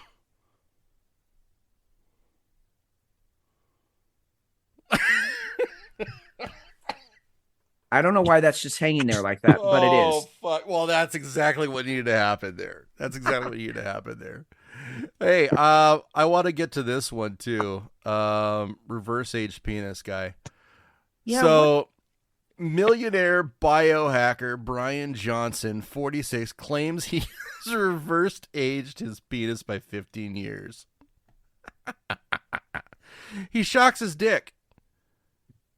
He got he electroshocks his dick to create microabrasions that heal.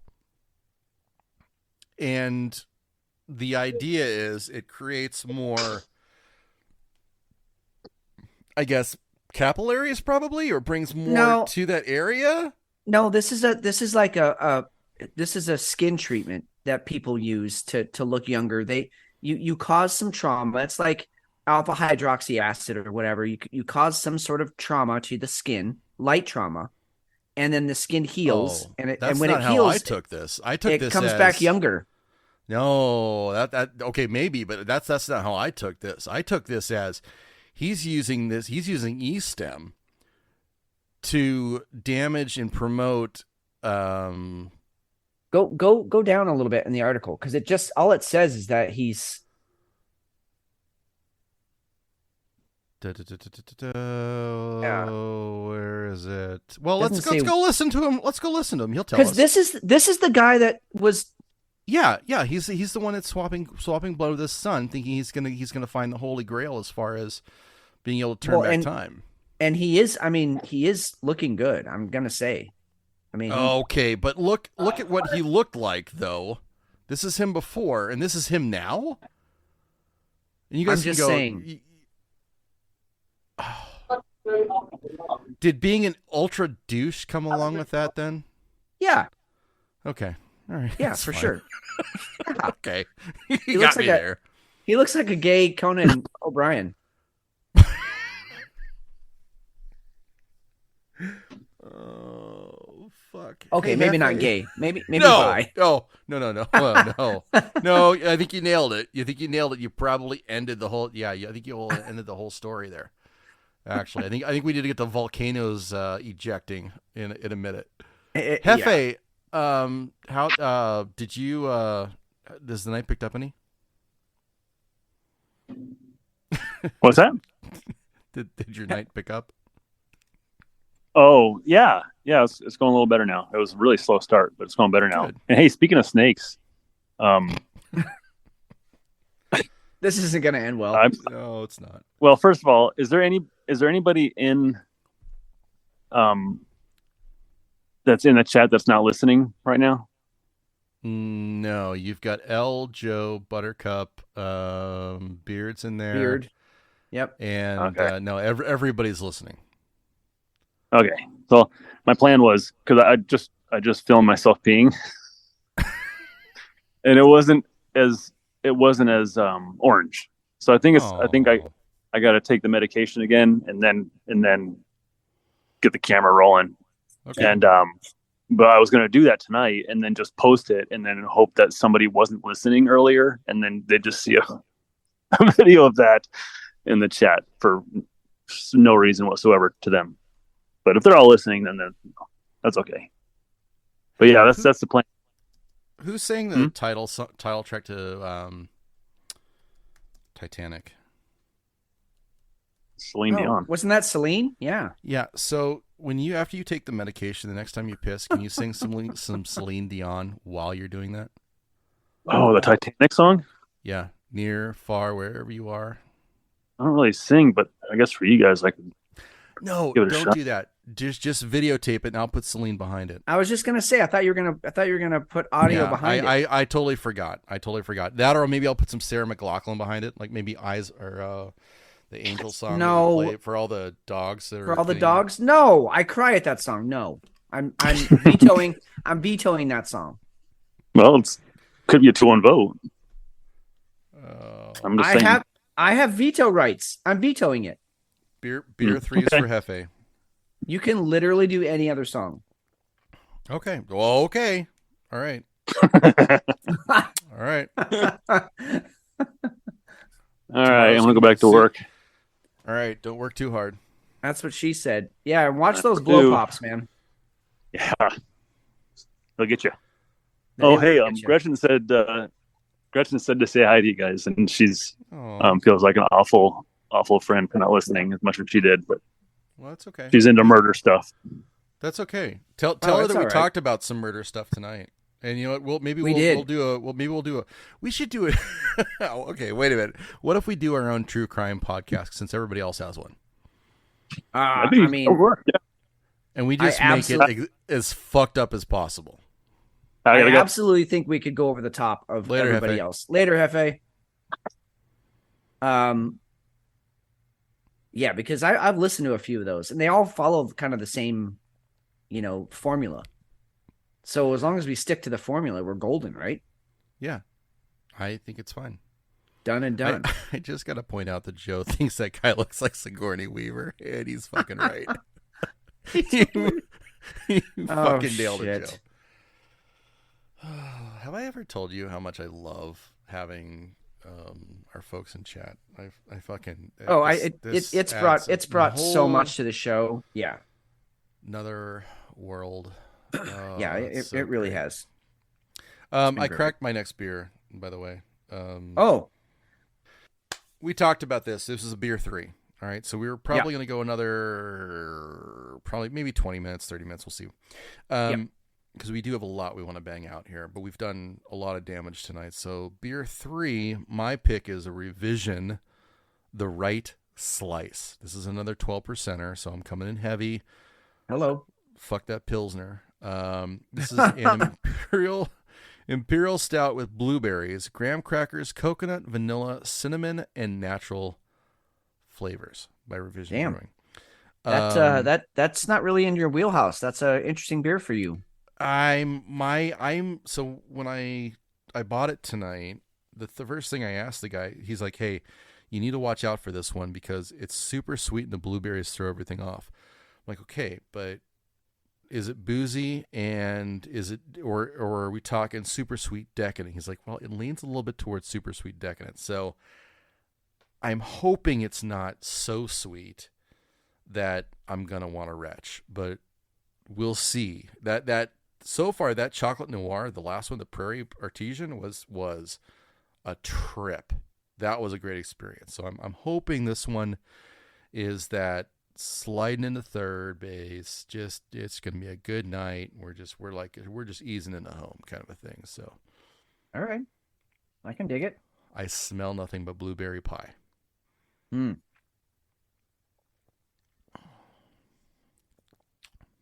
Better than a blueberry Nope. waffle.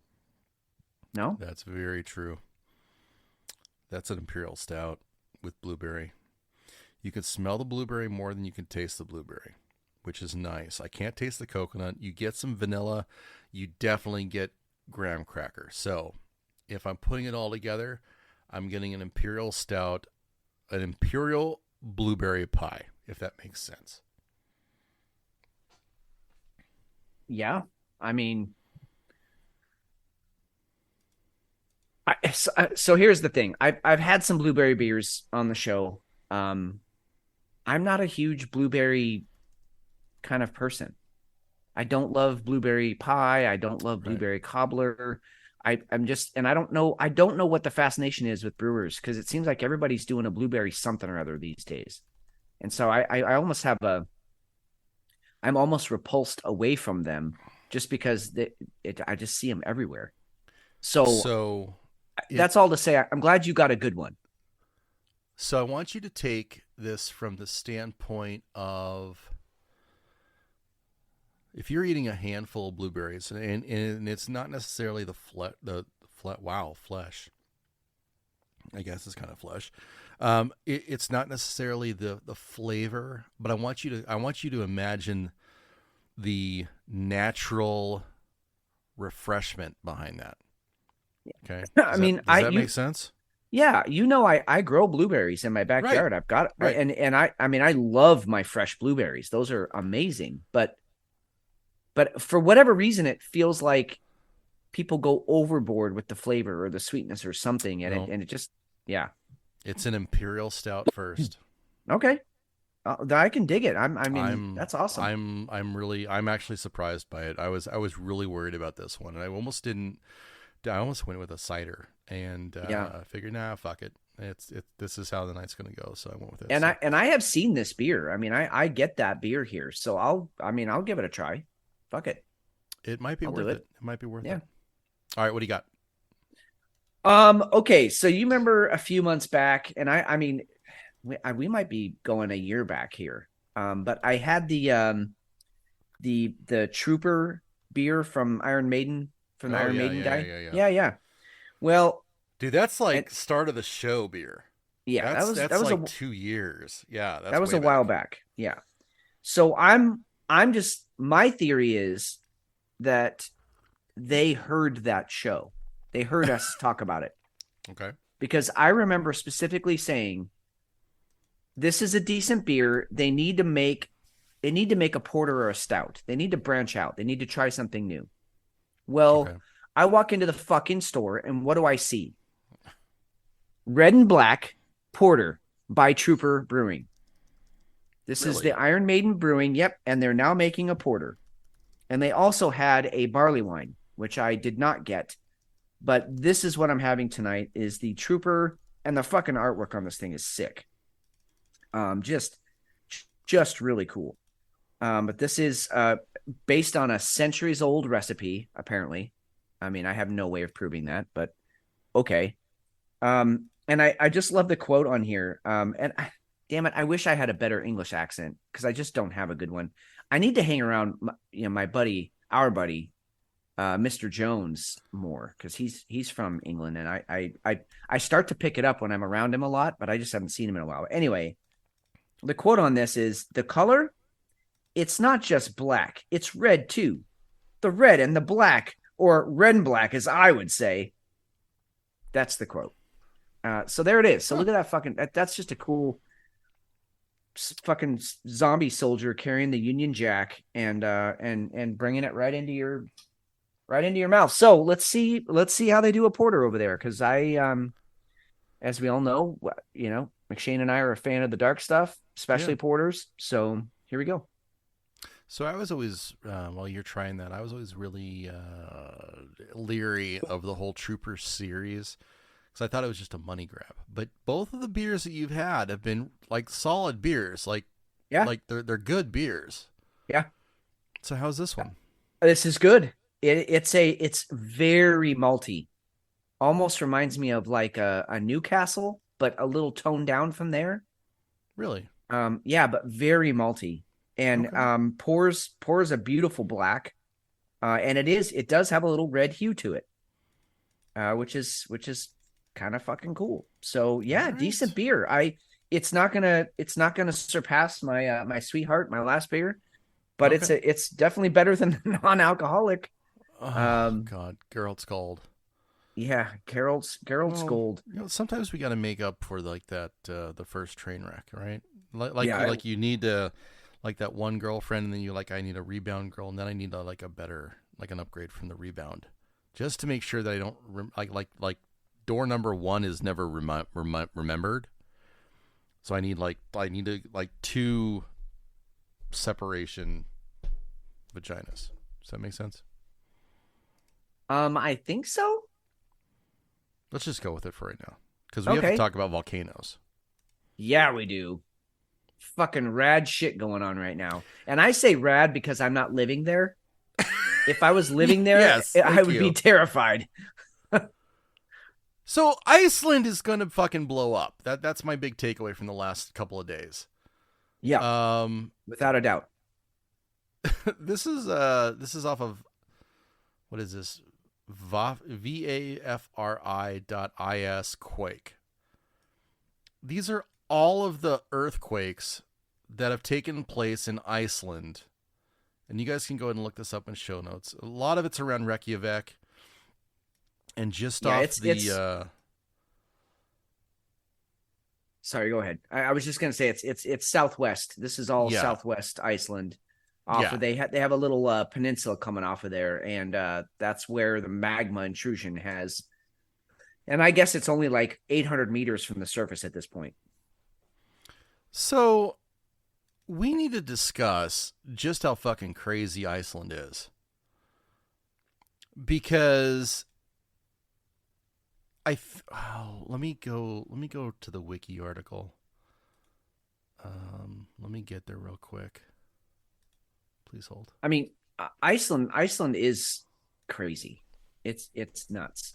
It is the land of fire and ice because it's hugely volcanic. I mean, it is a volcanic island. That's how it was formed. And it's still in the process of being formed. It's not done. Right. So over time, there's been 49 different volcanoes on this island. Like, it's fucking crazy. And I believe there's about 13 since 900 AD that have gone off. Yeah. We had one back, and I think it was 2014. Check me on that. I think it was 2014. That you couldn't fly through it. That's right. They had to divert. That's right. Yep. Air traffic completely got diverted through it. What they're seeing right now is not good. It's not good. Now, why is it happening, Fitz? Well, there's lots of speculation on that. Number one, it's an active volcanic zone. But I am going to postulate that we are also heading into solar maximum, which means 3 things. 1, sunspot activity increases. 2, coronal hole activity increases. And all of that energy coming from the sun and hitting our planet. And again, those are electrical systems. And one of the ways that they're able to predict earthquakes now is because they let off an electrical discharge before they fire off, before the eruption happens.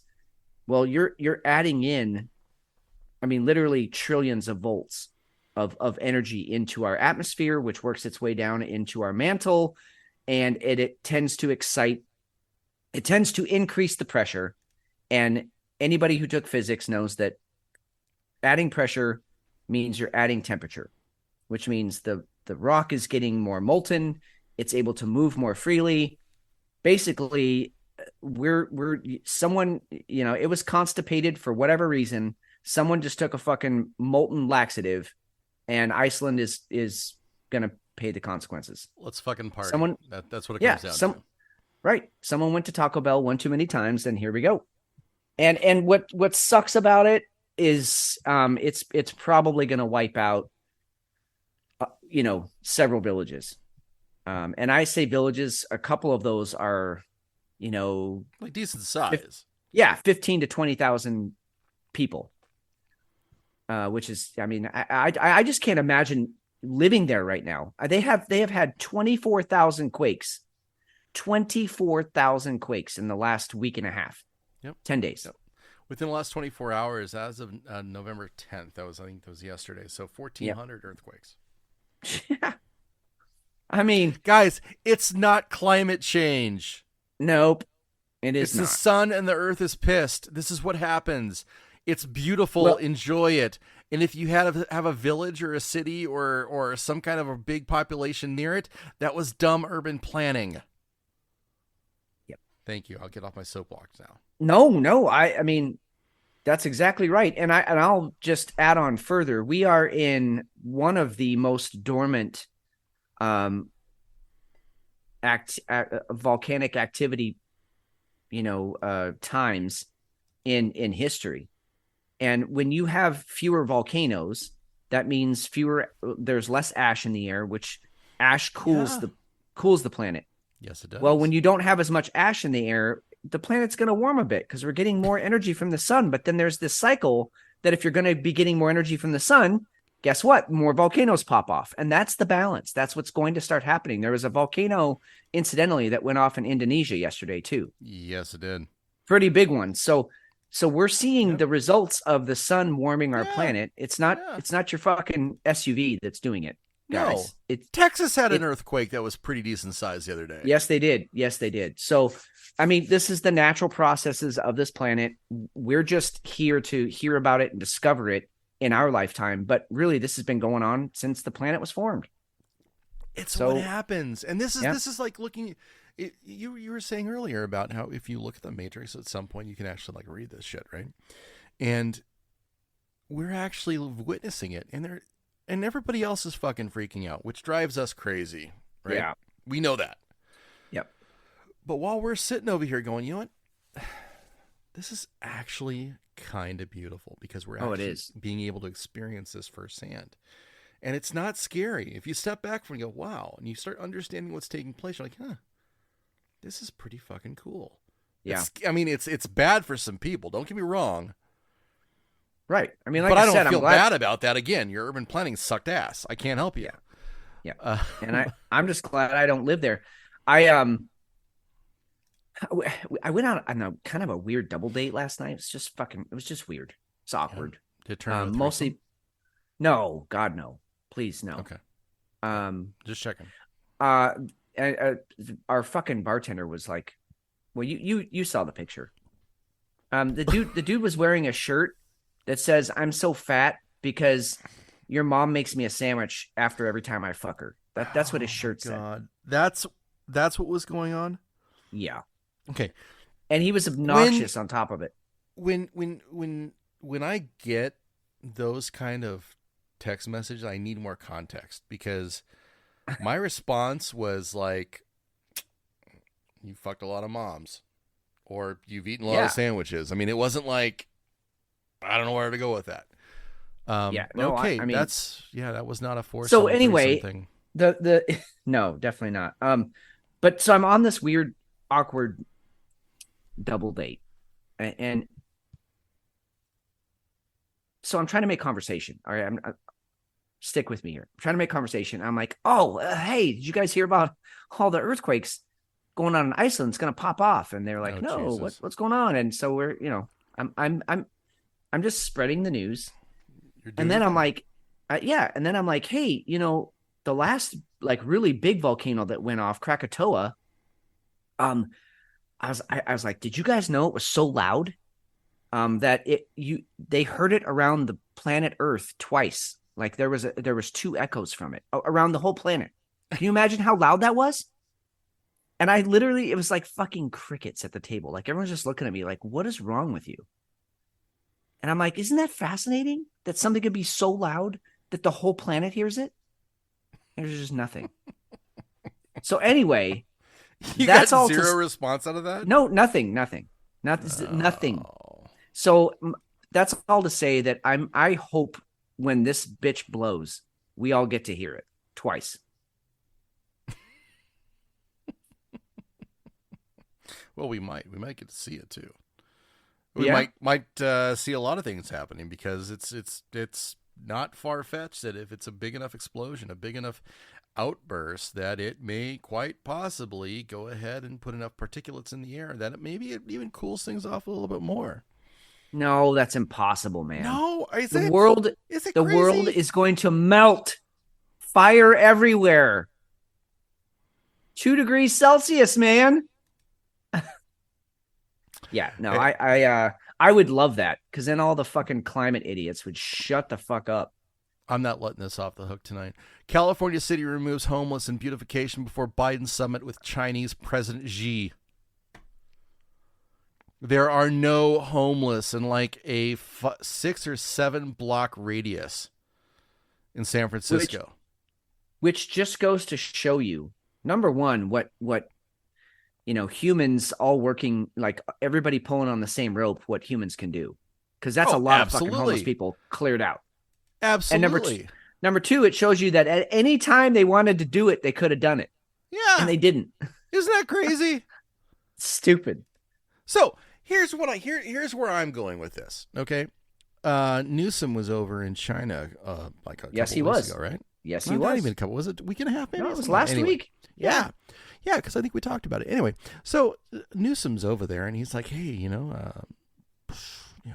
Xi, love what you've done with the place. Would you like to come on over to California and maybe we'll call it a summit. We'll we'll get the old senile guy.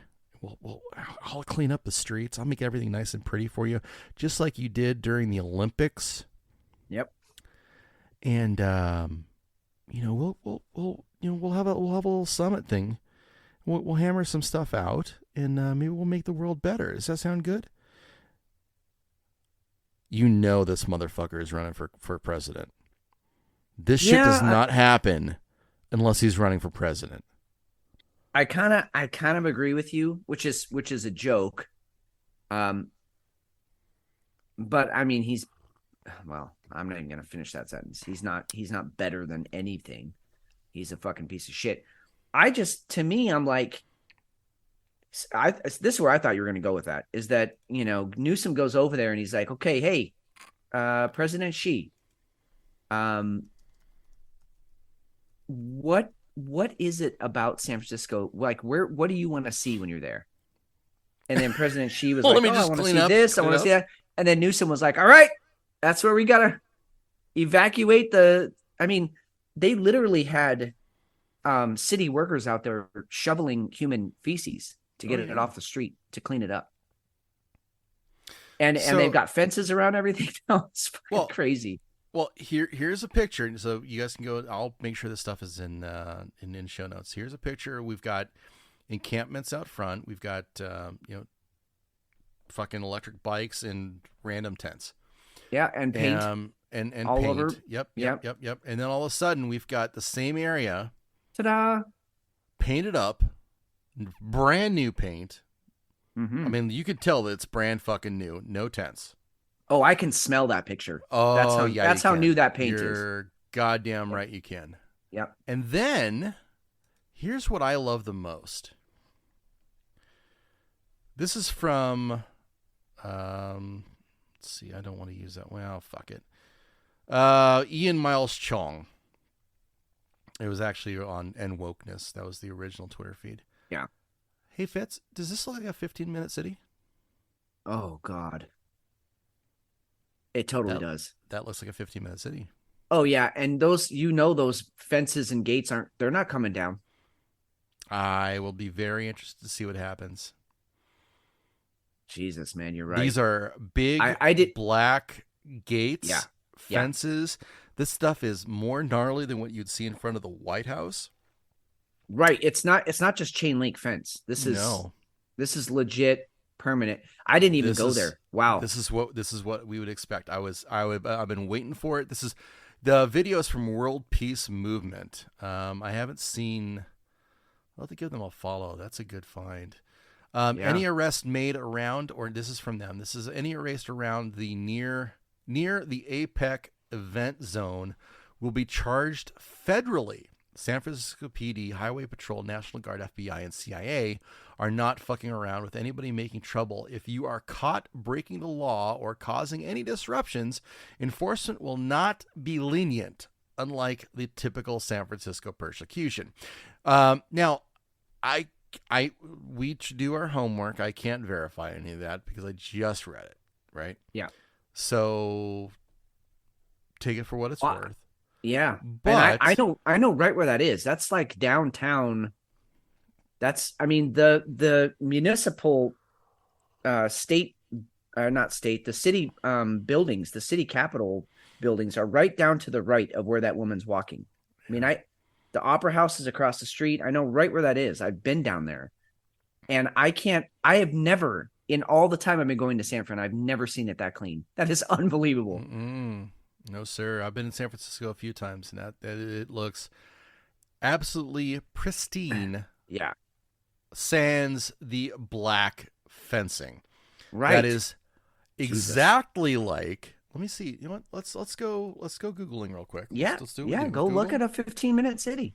Let's see. China COVID fencing. Yeah. Let's see if we can pull that. I'm pretty sure.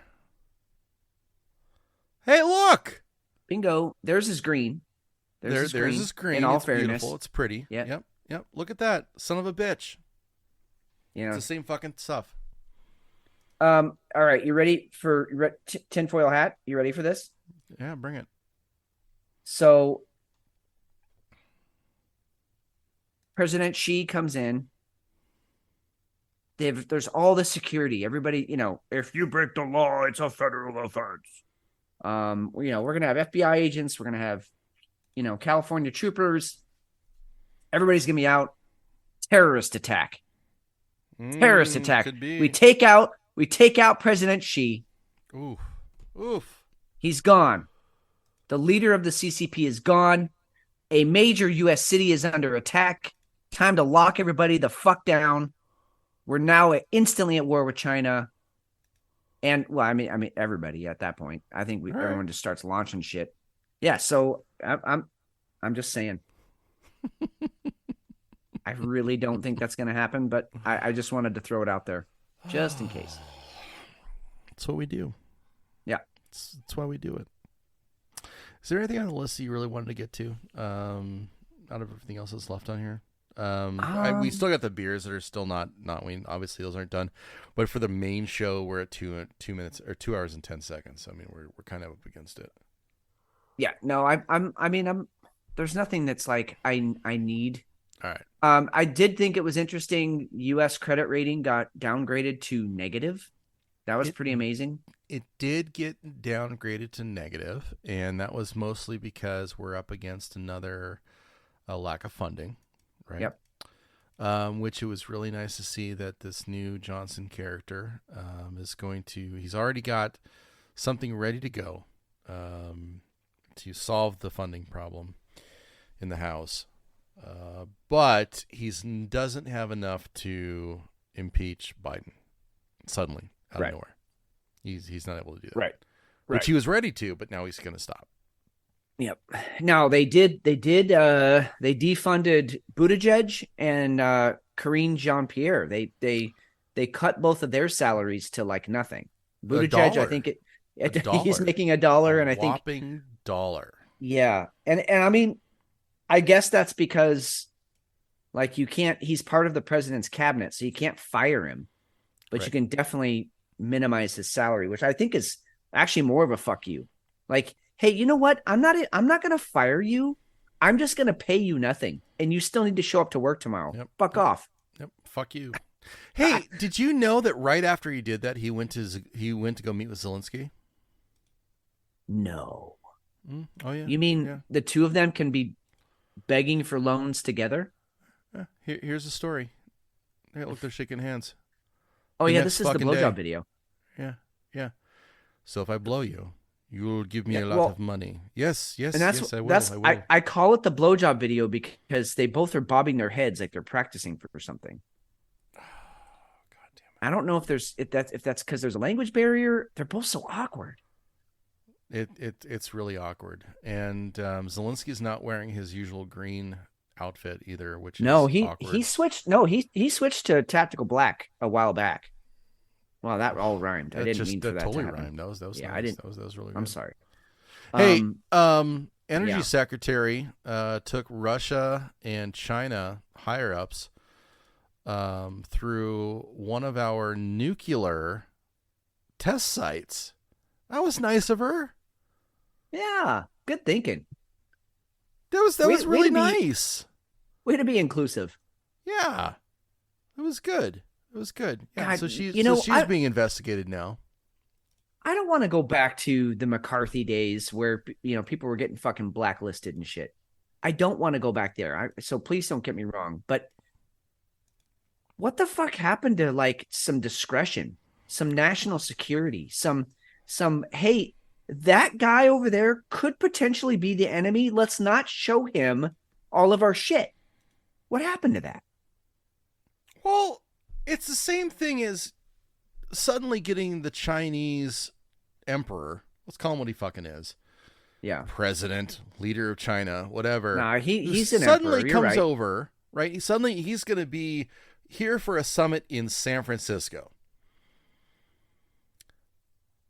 And then we're on our backs, we're showing our throat and saying, "Hey, we're following all the rules for our nuclear tests. Don't back out on us, and we're showing our throat. We're making sure it's like okay." Hey, and okay, hold on. This is the same timeline, right? I'm on the same timeline where just a few months back, yes, they were literally flying Chinese planes as close to Taiwan as possible, knowing that we said we will help Taiwan defend themselves. And so China was just like poking the hornet's nest, throwing rocks at it. Well, last week China ran close to a Canadian plane and shot flares. So, but hey, they're still provoking. Yeah, but we're cool with it apparently. Okay, so does this? So you remember back in the day when we were younger. You were younger than me, but we were younger, and I actually fought in some martial arts tournaments. And this reminds me of like pre-tournament, none of us talked to each other. None of the combatants, like none of us. It was like, oh, look at those fucking guys over there, and look at what they're doing for their warm up. And I gotta beat that guy's ass. But then after the fight, like we literally just took each other's heads off. After the fight, we all went and bought each other beers. Yeah, that's it. It feels like that's where we're at right now. Yeah, it's just a big fucking reach around. It's a show. There was no real threat. We were wearing pads and mouth guards. No one was going to get hurt. We knew it. But we had to posture in the beginning, and then when it was all over, it's like, hey, dude, let me buy you a shot. That's where we're at right now. Hey, why don't you come over to San Francisco? We'll clean it up for you, make it look real pretty. We'll lube her up for you, and you can have a good weekend, and then go home. It's cool. Reading The Matrix. Fucking weird. Which beer are you taking to bed? Definitely the pecan, the pumpkin pecan barley wine deliciousness. It was a little, I will say it was a little sweet. Not to the point of revulsion, certainly. I mean, it was good, but what I should have done is save that one for my last beer of the night. That would have been a great way to end the night. But you had no way of knowing though, and you had to recover from that first beer. From that first water. God, you need to go talk to your missus about that. Oh, it's on. It's on. Once we close this show down, yeah, it's on. Anyway, but that's the one I'm taking to bed. I will say honorable mention here for the Trooper Porter. Very, very good porter, very malty, which I do like a malty porter. Solid beer, 6.8. So it's respectable. You could have 2 or 3 in a night and still be able to function, but really good beer. So how about you? What are you taking to bed? I'm taking the chocolate noir. Yeah. I love the revision, the right slice, but the chocolate noir had a spicy, what's the word for it? It had, there is another element to it, licorice almost, although more pleasant than licorice. That got involved there, that offset the chocolate. And it was just it was a wonderful experience. It was a fantastic beer. Like I could not, I would drink that again and again and again and again. Follow us at whiskey_hell. That's the Twitter feed, or X if you want to call it that. You guys can also find it Whiskey Hell on Instagram. I think we're on Facebook, someplace. Twitter, or for sure. TikTok also. We're trying to drop more on TikTok. And if I get a pee video from Jefe, I'm going to put that on TikTok. And it's going to have Celine Dion in the background. Perfect. Because that's really what TikTok's for. Absolutely. Fitz, thank you very much, man. This was a tough night to get to, but it was a very fun night. So thank you. Agreed. No, thank you. Great show. Can't wait to do it again next week. And then, we're heading into the holiday season here. So, not only to honor McShane's family time and my family time, but also our listeners, shows might get a little spotty here and there. We might skip a week or two, just because there's a lot going on, but never fear. We will be here for you, as much as we can be. Make sure you go to Bold Talk by Joe, the podcast. He's in chat tonight. It's a fantastic show. ATW Movie Review. That is Beard of Liberty's show. He's on there. I think it's every 2 weeks. So you guys need to check it out. I got a hunch. He's Beard. You got to start doing some other stuff too. Yeah, man. And if you got time, you got a voice, brother. I love it. Love when you use it. Elle, thank you for joining us. Buttercup, thank you for joining us as well. Enjoy Austin. I'm Steve McShane. I'm Fitz. We love all of you. We'll talk to you soon.